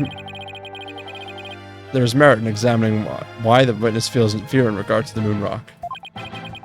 That's the court's opinion on this matter. And that's a win for me. No, a win for analytical psychology. Now, Mr. Phantom, you will tell the court the reason for your fear. Analytical psychology? My fears? Fine. I'll show you precisely why those abstract things can't be considered evidence.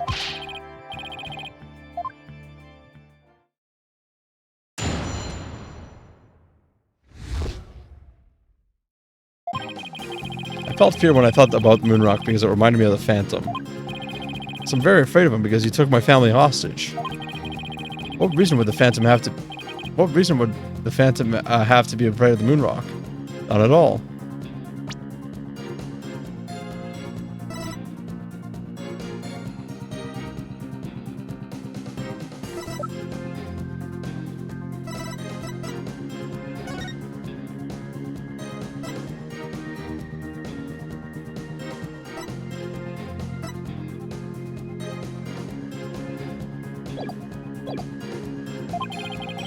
So the very fact that I'm afraid of the Moonrock means I'm not him. In fact, I'm on the side of justice. And there you have it. Now do you see why I'm afraid of the Moonrock? Sure, you sound convincing enough. But so does any 2-bit con artist. It's all meaningless in the absence of evidence.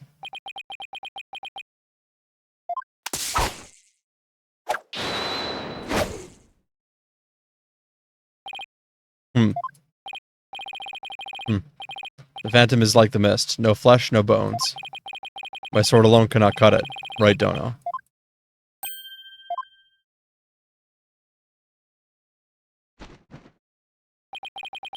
With your deductive reasoning, and the body of evidence before us, let us send this miserable Phantom fellow to the other world together. You and I, Prosecutor Blackwell. We have a duty to bring the Phantom down, and restore the people's faith in the courts. Indeed, by covering for Athena, I allowed the Phantom to escape. As a prosecutor, I gave birth to the people's mistrust with my murder conviction. I bear part of the responsibility as well, for being suspected of forging evidence and losing my attorney's badge as a result. Two of us and the Phantom were there at the beginning of the Dark Age of the Law. then it is also our burden to cut away the foul specter we created, is it not? Until all that remains is righteousness of the court, and the faith of the people. Yeah. Trust, understanding. Ha! Fragile ideals of the masses who are controlled by emotion. Humans can't truly trust each other, which is exactly why the illusion of trust is so enticing. Objection! Once two people overcome their misgivings, that's where real trust is to be found. You're free to believe what you want, but trust like that is stronger than you and your lies, always.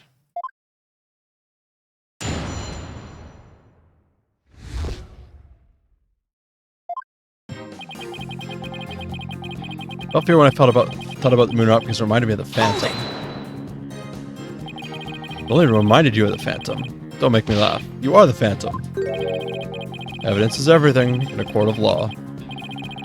Or did you forget? I was forced to testify over a silly thing like feelings. Those tactics won't work from here on out. You need real evidence. Yeah. Hate to admit it, but he's right. I guess I'm very afraid of him because he took my family hostage. Hold it! Your family? Like who in your family specifically? Oh, I don't know. Like, maybe my lover, for example. For example? Maybe? We need a more concrete answer than that. Ah, maybe my mother, my son, or my daughter. Maybe it was all of them. I'm so sad and worried. I miss them so much. Ah. Ugh, he's obviously lying. Look how upset I am. Is it any wonder I followed the Phantom's orders? He's starting to slip hardcore. What reason would the Phantom have to be afraid of the moon rock? Not at all. Hold it!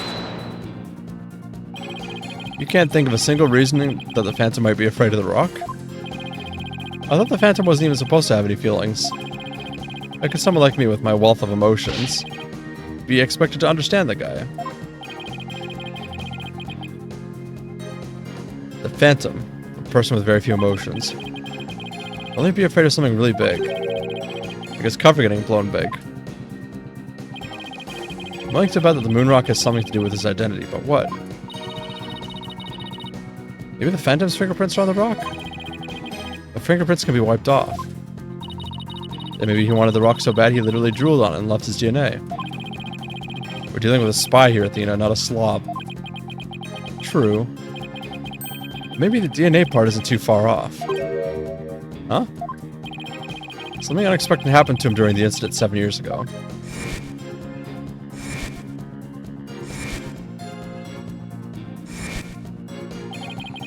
I just know I have something that can show why the Phantom is afraid of the moon rock.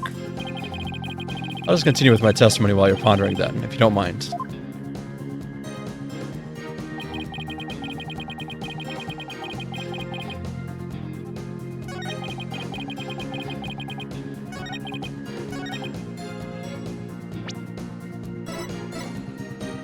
Objection! You got stabbed, motherfucker. Detective Fulbright, I assume we know what this is.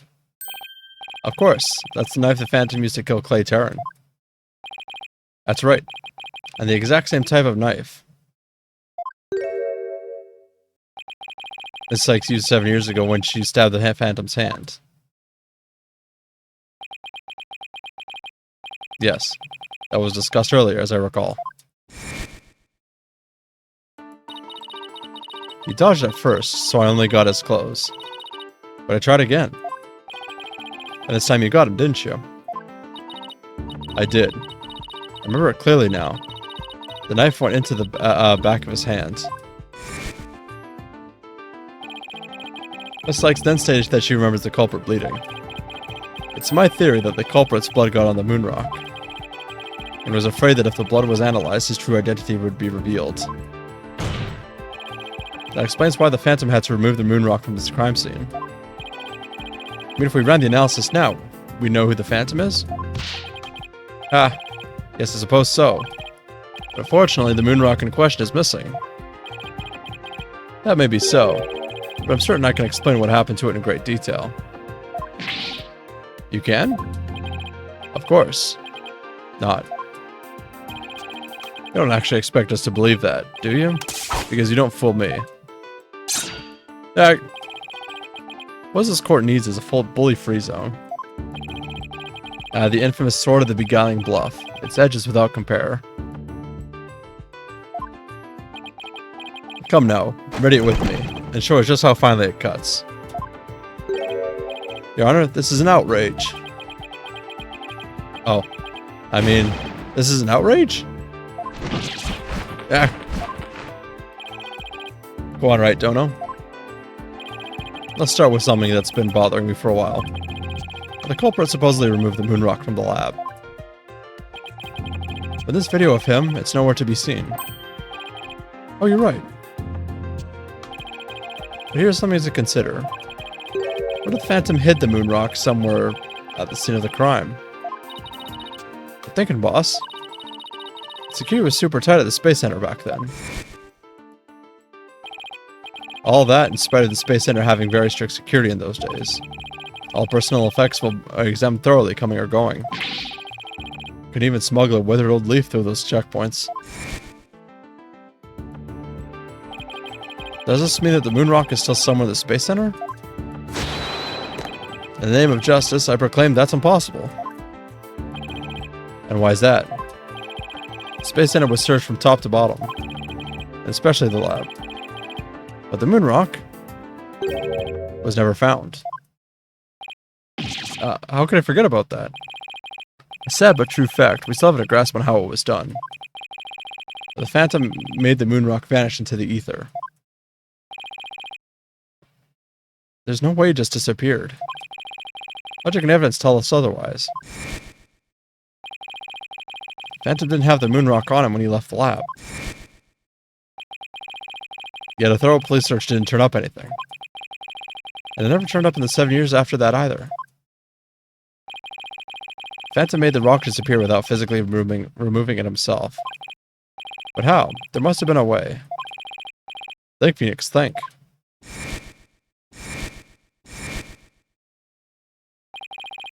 How did the moon rock vanish from the robotics lab? So can you or can you not show what happens to the moon rock, Mr. Wright? Yes, I can. Your Honor. What? Oops, sorry, I mean... What? In that case, let's have your answer, Mr. Wright. How did the Phantom make the moon rock disappear from the crime scene? It was launched into space. Take that! That's the Hope capsule, right? The one that went up with the Hat 1 rocket? He couldn't carry the rock out. We couldn't leave it in the center to be found, either. So there was only one safe place to stash it. The Hope capsule was there in the lab that day. Yes, and T must have loaded it onto the Hope space probe eventually. But if that's what happened, then the moon rock would have been launched up into space along with the rocket.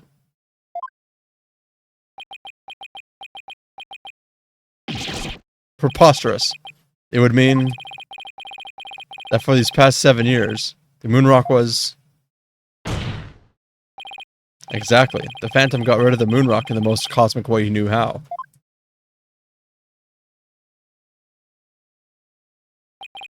It was out there in the depths of space.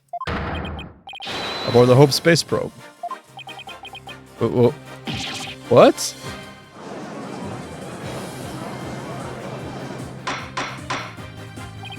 Order in the court. I understand now. The Phantom's original scheme was to sabotage the Hat 1 anyway.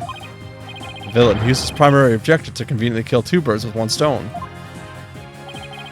That's right. He planned for the moon rock to be turned to cosmic dust out in space, thereby destroying the one piece of evidence that could reveal his true identity. But Mr. Starbuck and the others foiled the Phantom's plot. Ugh. The Hope space probe sailed off safely on its mission and returned 7 years later, with the capsule in tow. Good. If we analyze the blood on the moon rock, it should make one thing crystal clear. That you were the Phantom all along, Detective Fulbright. So he killed Clay just so he can get the moon rock back? I believe so.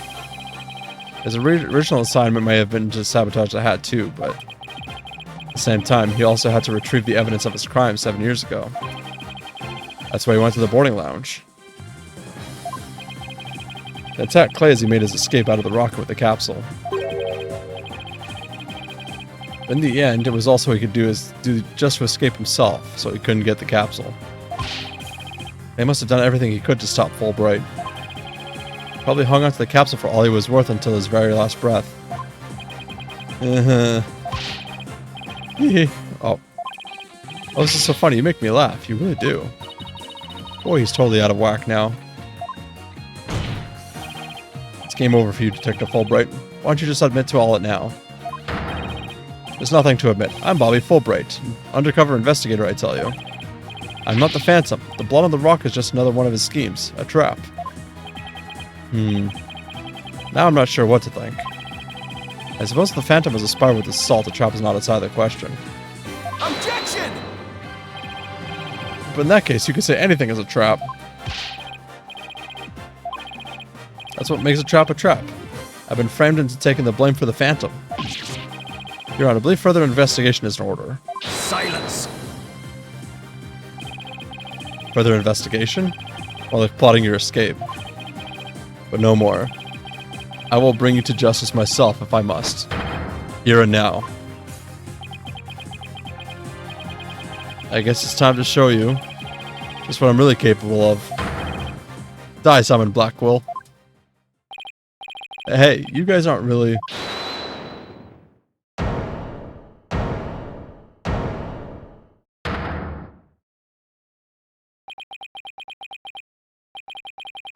Looks like I made it just in time. Edgeworth. I have good news for you, Mr. Wright. I've uncovered some very crucial facts. Did you find something about it, the Phantom's true identity? You might say that. I started by looking into the first people on the scene 7 years ago. All three, an employee and 2 officers, were registered in the robot's recognition systems. But none of them looked the least bit like Detective Fulbright. That's not good. But there's more. I've yet to share my most important finding. Mr. Wright, Prosecutor Blackwell, you best brace yourselves. Uh-oh.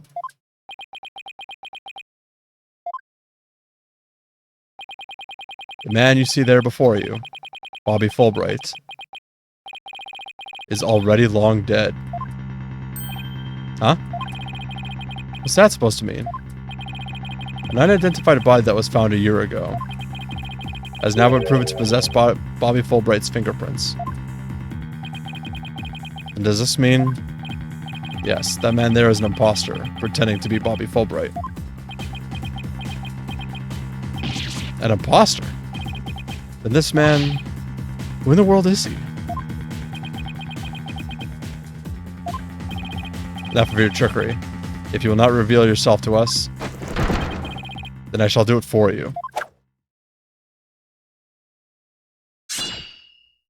Oh shit, they actually cut him. What the? No! His face. Aw, look what you did to my mask. Mask? What's the meaning of this witness? Okay, you got me. I guess I have to show you who I really am now.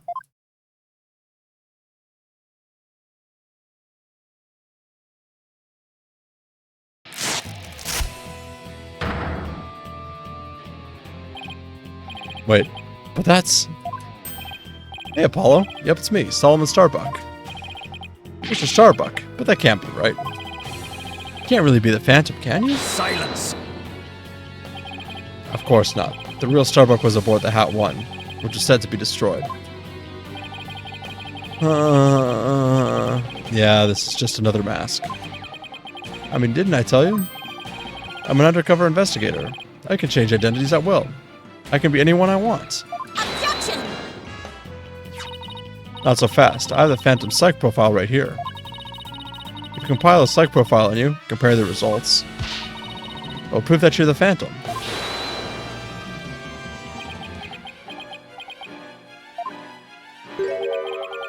time for me to show you the real meaning of the phrase, the end justifies... Oh, is he going to turn into Professor Means? That voice. Those words.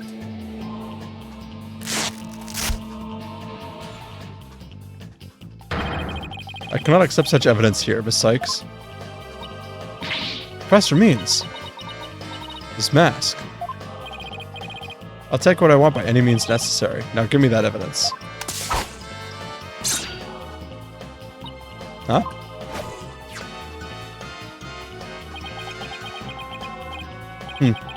Time to take out the trash. Permanently. How could you? Now do you see how powerful the end justifies the means can be? Silence! How pathetic. You can't even speak without wearing another man's face. Yeah, but that's the life of an undercover agent for you. A real face has no meaning or value to me at all. Or perhaps it's really the case that you don't even know who you are anymore. What must you see when you look in the mirror, Mr. Phantom? Not an awful lot, I'd wager. Well, aren't you just the master of psychology, Blackwell? That's right. I don't know who I am. I'm always living as someone else for my assignments. I don't remember what my face looks like.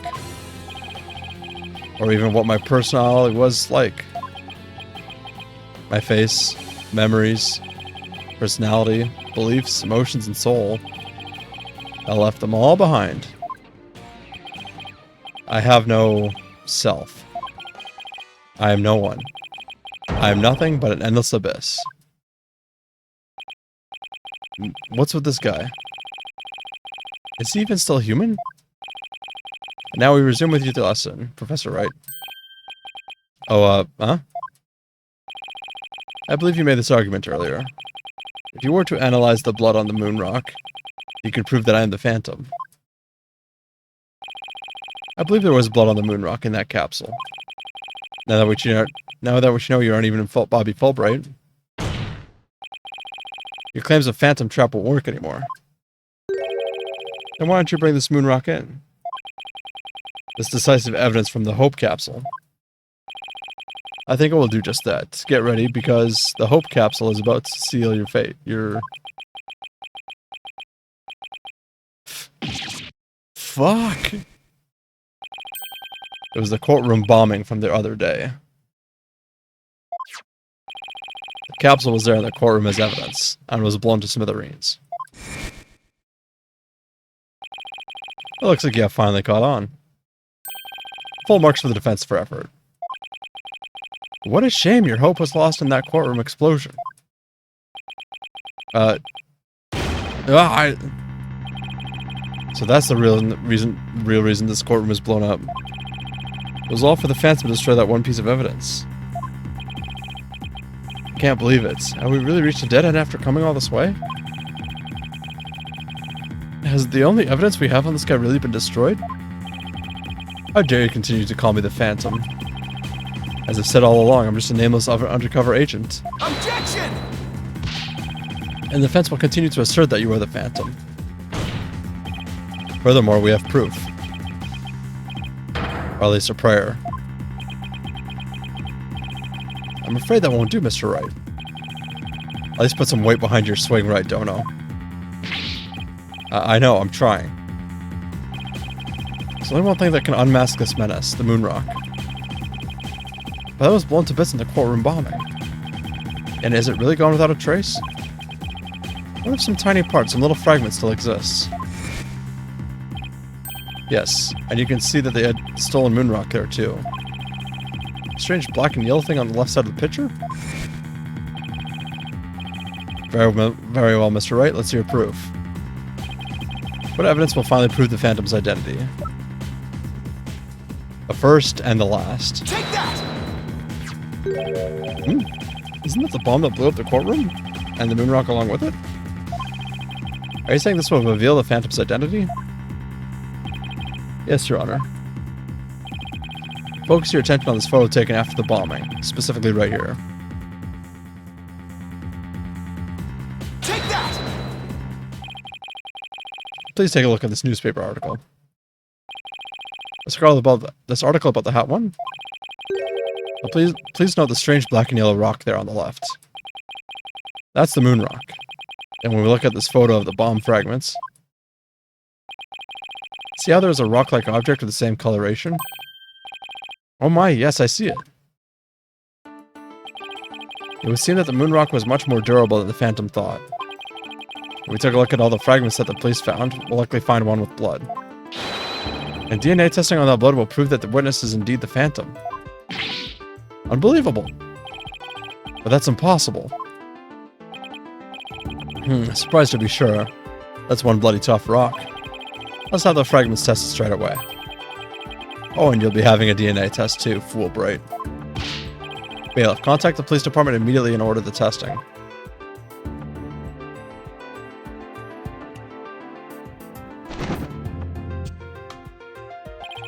Prosecutor Blackwell, what did the test results show? There was a rock fragment that had blood on it and appeared to be several years old.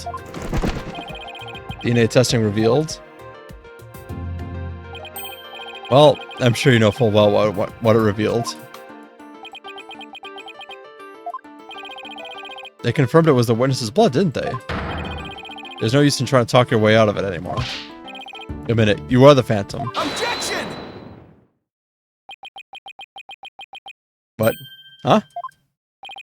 Mr. Wright, did you just raise an objection to yourself? No, I didn't say a word. That was my objection, Apollo. Huh?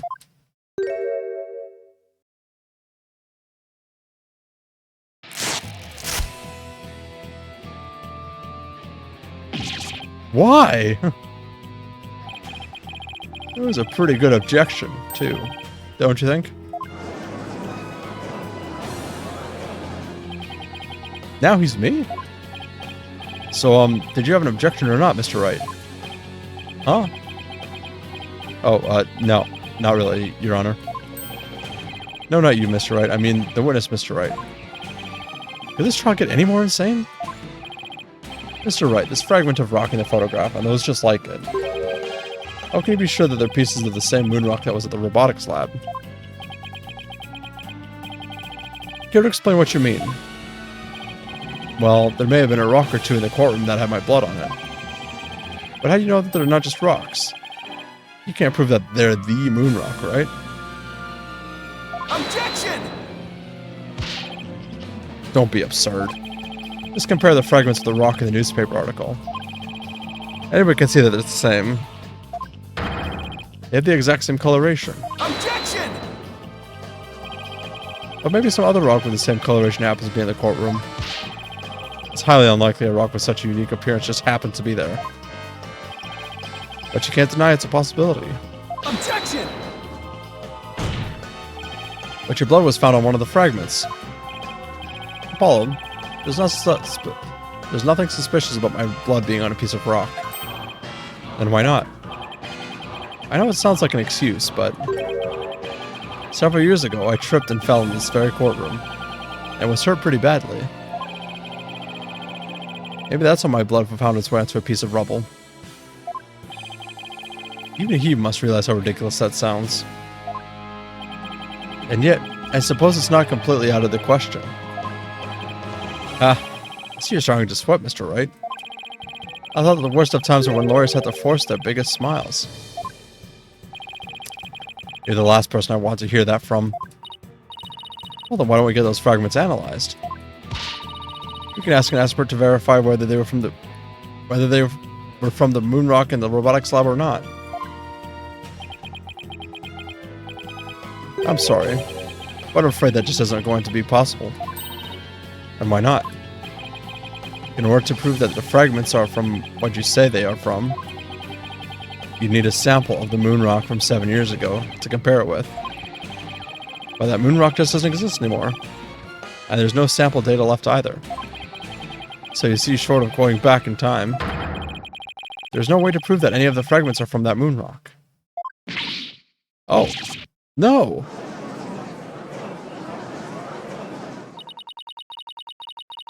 There's really no way to prove it? Ha! Are you finally ready to throw in the towel? Objection!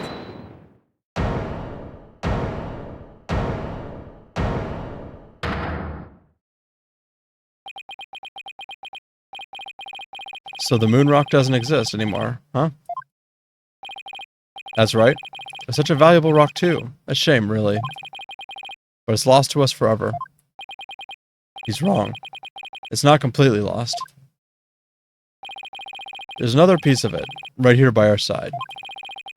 Shining fragment of hope that could turn everything around. Final piece of evidence to put this phantom away for good. The defense has a piece of evidence that completely contradicts your claim. You have what now? A final fragment of hope that was passed down with great love and care. We do? We do. Even the person holding it hasn't realized it yet. Is this true, Mr. Wright? Pay no attention to him, Your Honor. He's just bluffing as usual. I wonder if you'll be able to force your biggest smile when you see what I've got.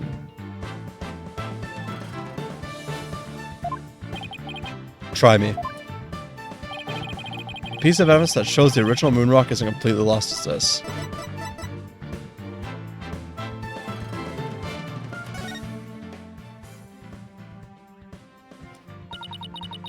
But just about the only things my mother left with me are Widget and this earring. Maybe she did love me in her own way.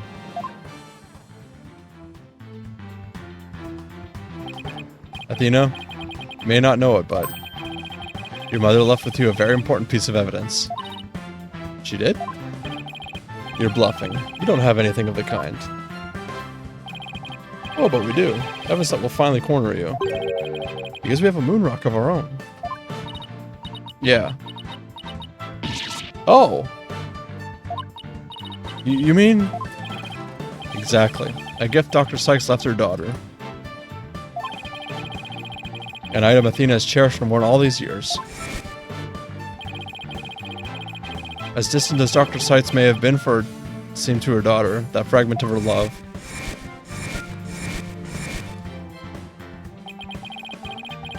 Will shake off the darkness of the past and give us all hope for the future. This is the defensive sample of the moon rock. Take that! That's your sample? This earring that Miss Sykes always wears was made from that original moon rock. What? All this time? It was right here all along?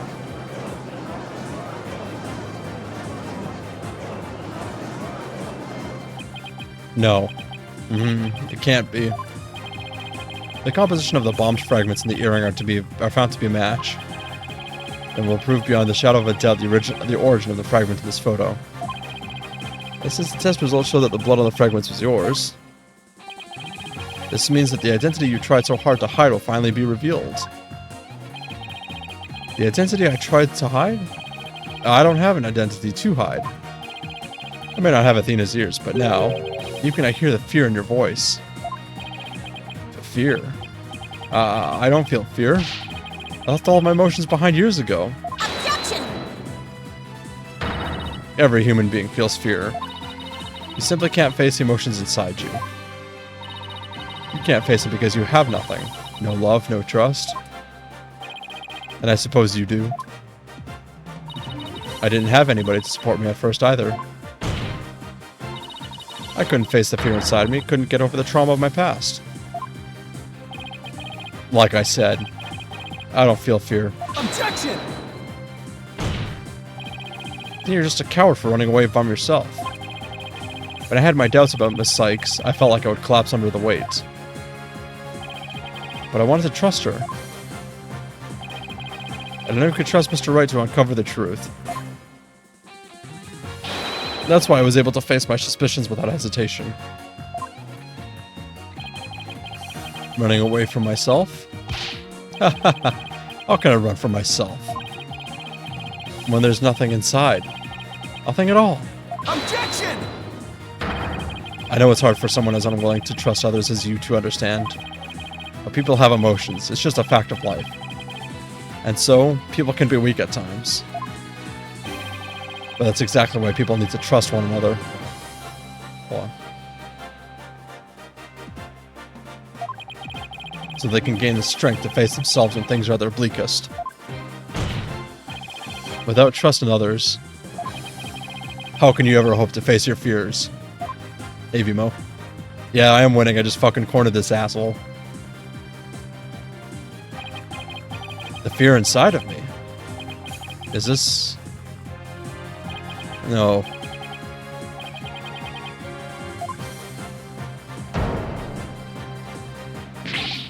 I'm afraid. I'm scared. I feel fear. You can't outrun yourself. Remove that mask and unleash your emotions. Confront your guilt head on. With your own true face.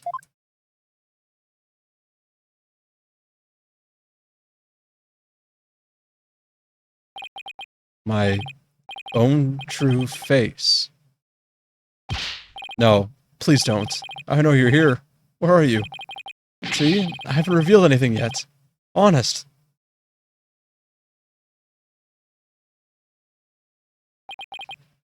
My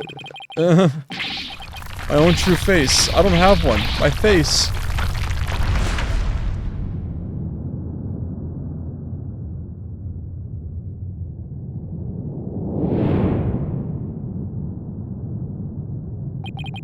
Is this my face? Is it? Is it? No, that's not it. No. This isn't me either. Is this me? Which one is my face? What am I? Who am I?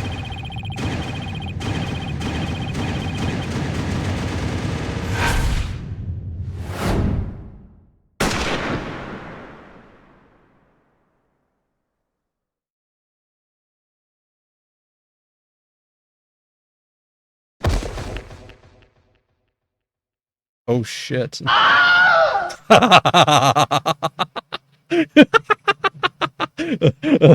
Okay, that was a good scare.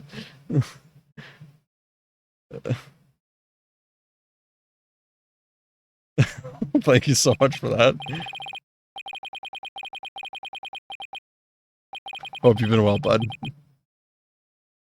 Were you waiting this entire time just to do that?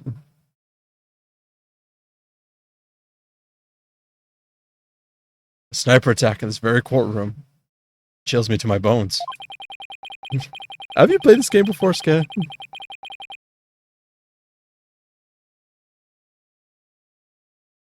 Why is my phone going off? Shit.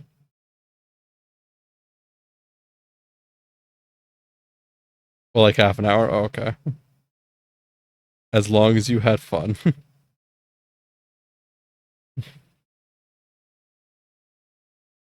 Well, the police are tracking or doing everything they can to track down the sniper as we speak. Prosecutor Blackwell, how is Detective Fulbright?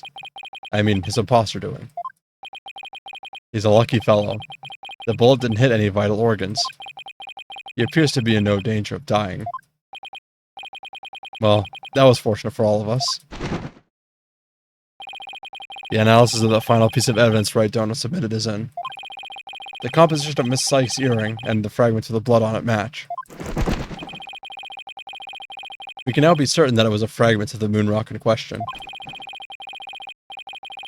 The murders and bombings at the Space Center, both past and present. The bombings of courtroom number 4, and all of his other crimes, as numerous as the stars. Under suspicion of all these things, the spy known as the Phantom has been incarcerated. The prosecutor's office is now responsible for his well-being. There are still a myriad of things we wish him to tell us about, after all. Thank you, Prosecutor Blackwell. Well, it's time to finally bring this trial to an end. But before I do, will the defendant please return to her proper place? Yes, Your Honor.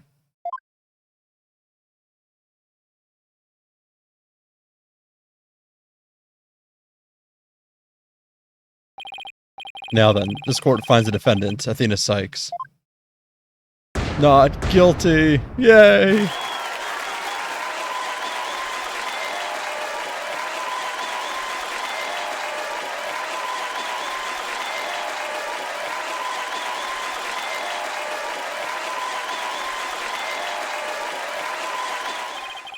Court is adjourned. Hell yeah. We took down a fucking spy. Nobody can replace Gumshoe.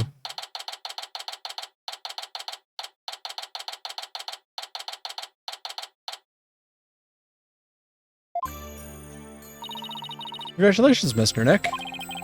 Thank you, Pearls. I thank you for being there for Athena. It's the least I could do. But Athena was great, wasn't she? She was so strong throughout the whole trial. I'm not going to say that word because Skaz here. I'm so glad to see you. Trucy, are you alright? Are you hurt? I'm fine. I was doing magic tricks for the other hostages to keep our spirits up. That's our Trucy for you. I'm really glad to see you're safe.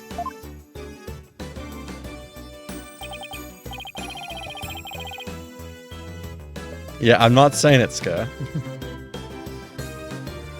Right. I fear I owe you yet another debt of gratitude. Edgeworth. Never would have caught him if it weren't for all of you. Oh, come on, Edgeworth. What are you talking about? You're the ones who have been tracking the Phantom all this time. Plus, you were the one who gave Blackwell permission to serve as prosecutor, right? Yes, well, we knew the Phantom was somewhere nearby. The police and I were trying to find him, but we never did manage to do so until his trial. Well, we never would have won this trial without you. It was your help as chief prosecutor that was key to a successful conclusion. Besides, it was you that saw to it that I got my attorney's badge back, wasn't it? So you figured it out, did you? Yeah, getting my license back went just a little too smoothly, you know? It should have been much harder after that evidence forging scandal. Well, I owed you a few favors. Yeah, Edgeworth. If we can finally bring the dark age of the law to an end. Even the darkest night turns to dawn eventually. Our sun will rise again.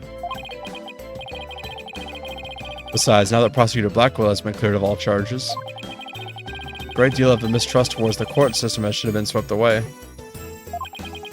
You know, you could have said that with a bigger smile, Edgeworth. It won't kill you. Instead, the furrows in that brow of yours just keep getting deeper and deeper. So I should smile more, huh? I'll think about it.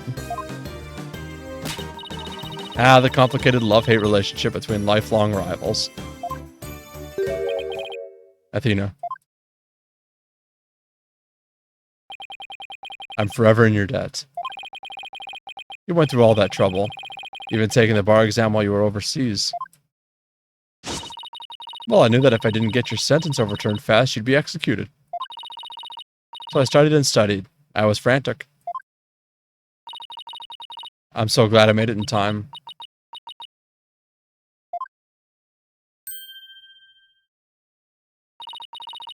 Just barely. I still made it. That a girl, Athena. It's good to see you finally let your tears out.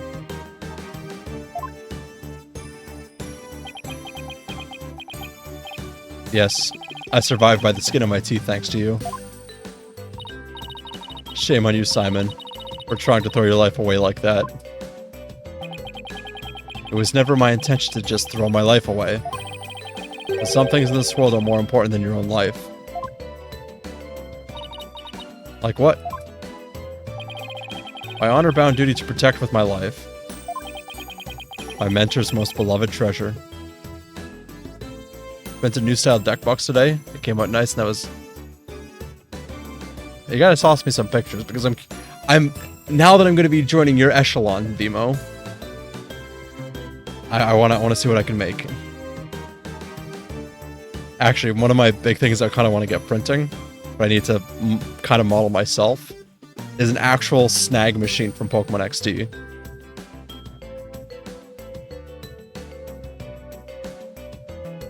I think that will look super cool.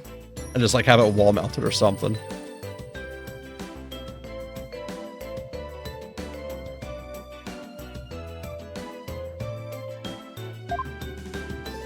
Huh? That's some loyalty.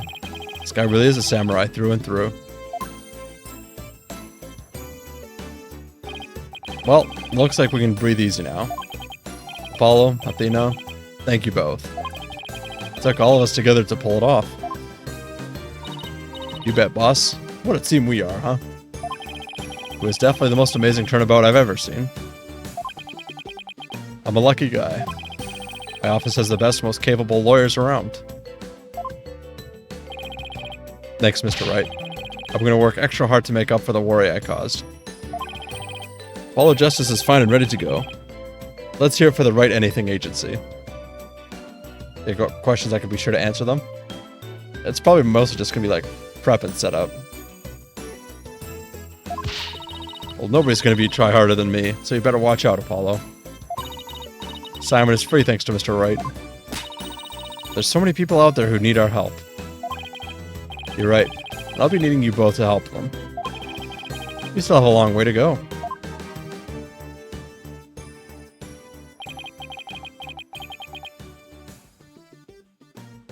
I kind of figured on that one, Vimo. I did some research on like PLA, PLA Plus. The other one was PetG, I think. Is that the one you talked to me about? I know I can't port Resonant to my fucking machine.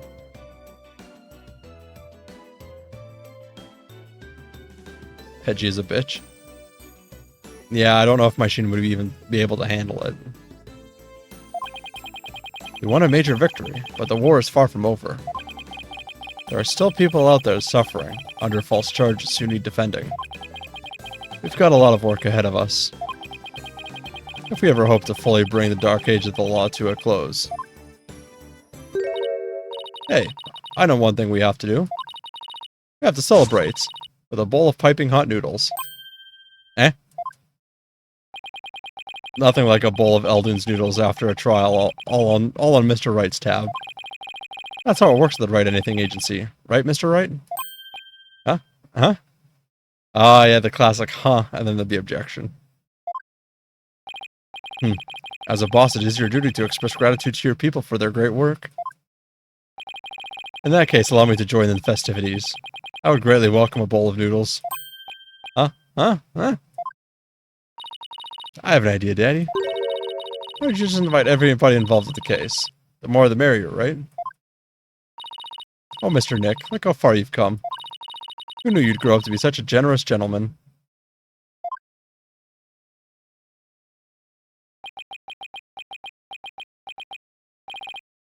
Guys? Under these circumstances, there's only one thing I can say.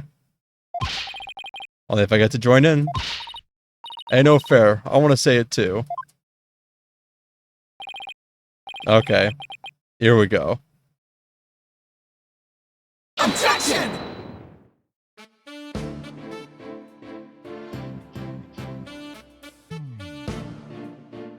Well, that was a really good game. I was trying to think of something nice I could do for Paulie now that he's back.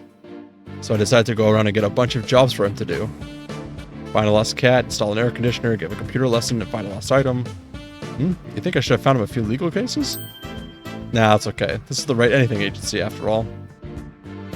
I really enjoyed this game. Like, I was looking forward to it for fucking years. And I'm glad I could finally play it for once. I'm not actually going to rate these. But I would reveal the next two games now that this is the ending credits, but there is actually one more case that I have to go through.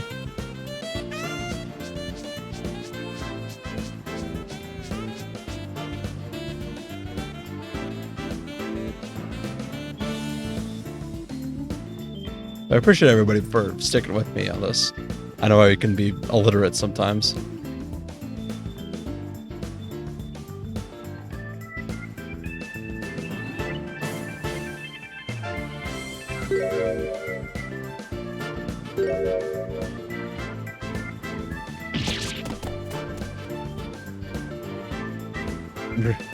Reading is an effort, and I struggle with that.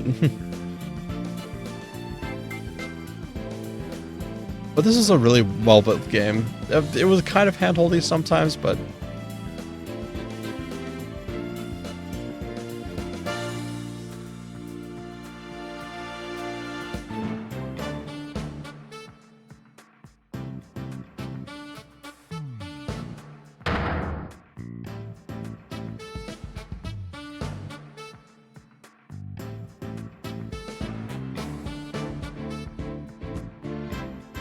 So I'm sorry, guys, but you gotta hold up for one more case before I can...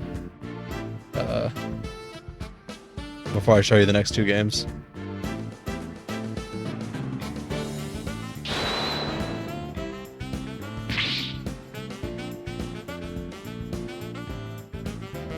I mean, I could. He's edging us, yes.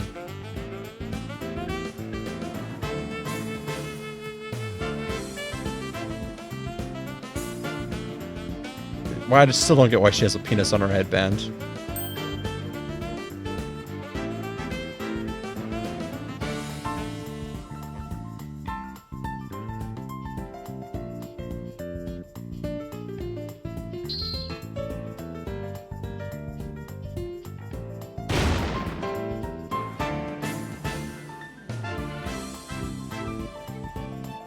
I don't even know what the next case is called.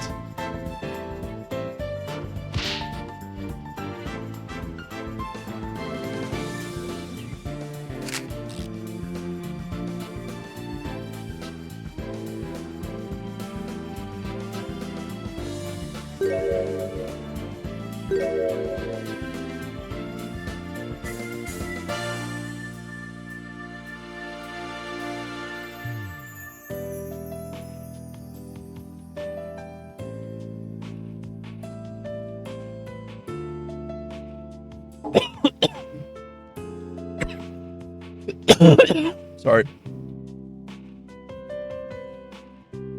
Fucking iced tea just hit the back of my throat.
Can't believe he was demoted.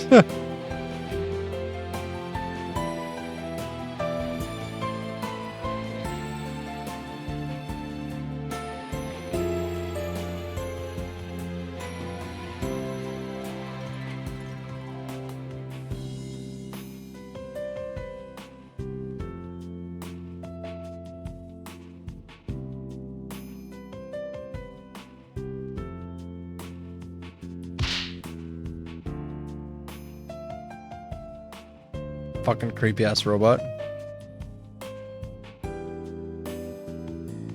The automatic talking is way too quick. I can't catch up with it.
Still can't believe we got to see 3D Edgeworth.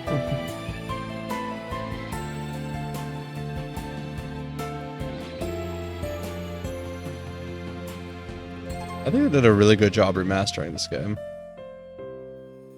Or at least this trilogy.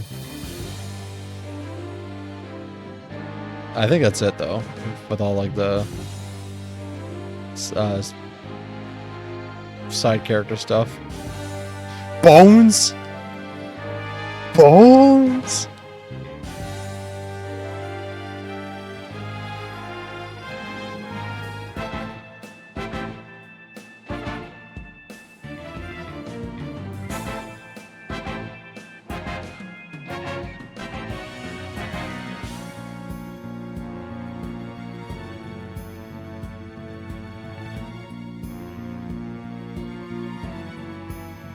Actually, I'm gonna keep watching this because I'm not sure if they're. Well, actually, I kind of want to see what,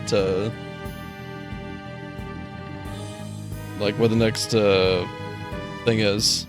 Case. Animation work. Bones. Bones. So they can't talk for too much longer now my brother is asleep.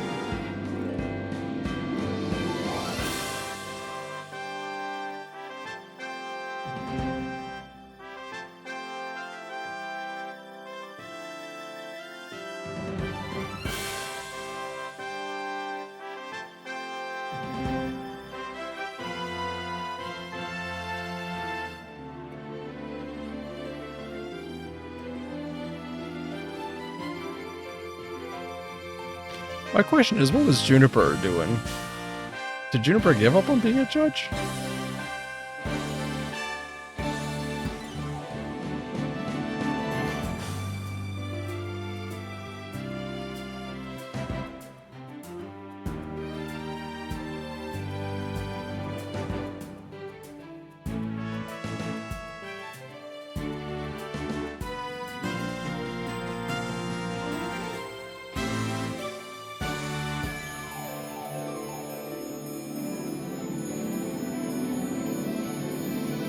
Oh, you did buy the Garfield Secret Layers?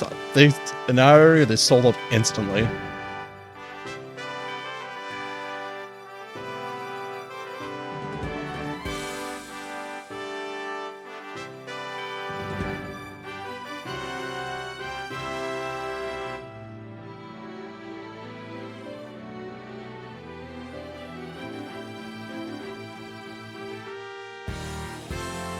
Straight from Wizards? Yeah, over. Yeah, have you seen the Hatsune Miku Secret Lair that's gonna come soon? Also, I thought the triple objection earlier was super fucking cool.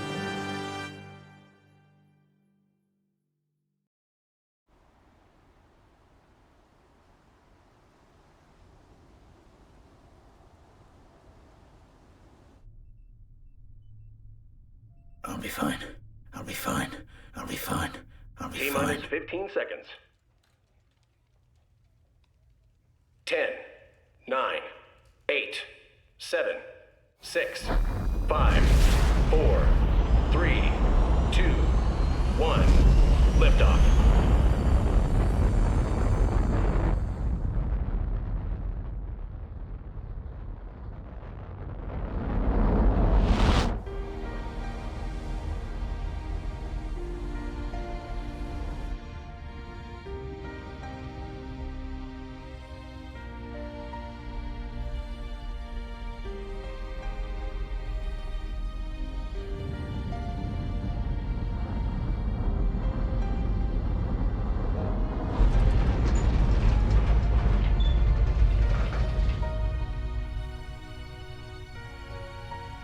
Mr. Starbuck! You'll be fine! Just believe in yourself! The moon's closer than you think!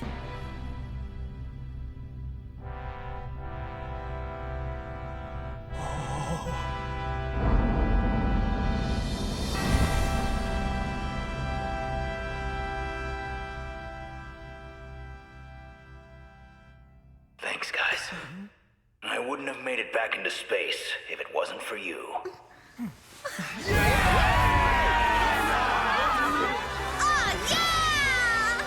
All right! Goddamn anime.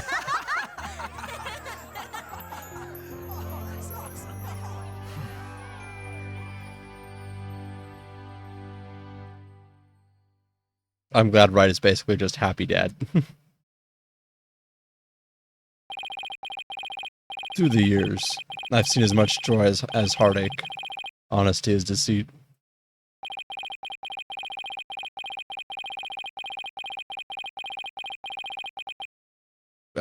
Wright was not in space. Oh, I missed that, whatever he said.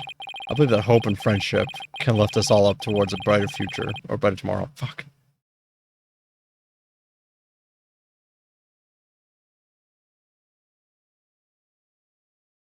And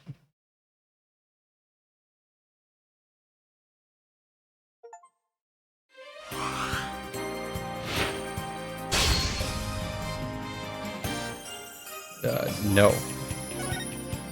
They got... The fuck does it mean costumes?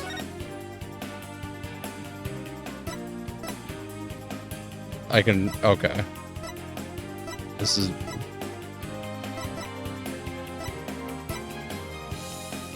That's weird. Okay. So yeah, there is a sixth episode.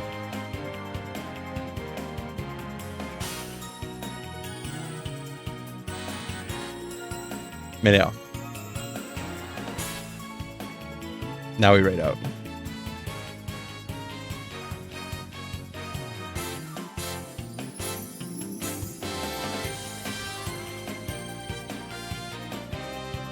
Also, they were not in space, Gumbo. They're just the one guy who was an astronaut into space.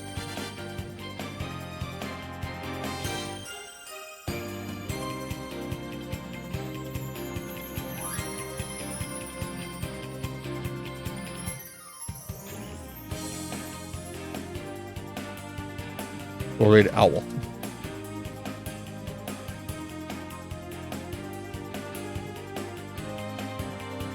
Anyhow. Hope everybody takes care of themselves. I'm sorry to edge you for one more case, but I want to actually finish the full game before we move on to the next one. I'm actually kind of excited for the next two games, so just we all wait with bated breath. Anyways, take care, guys.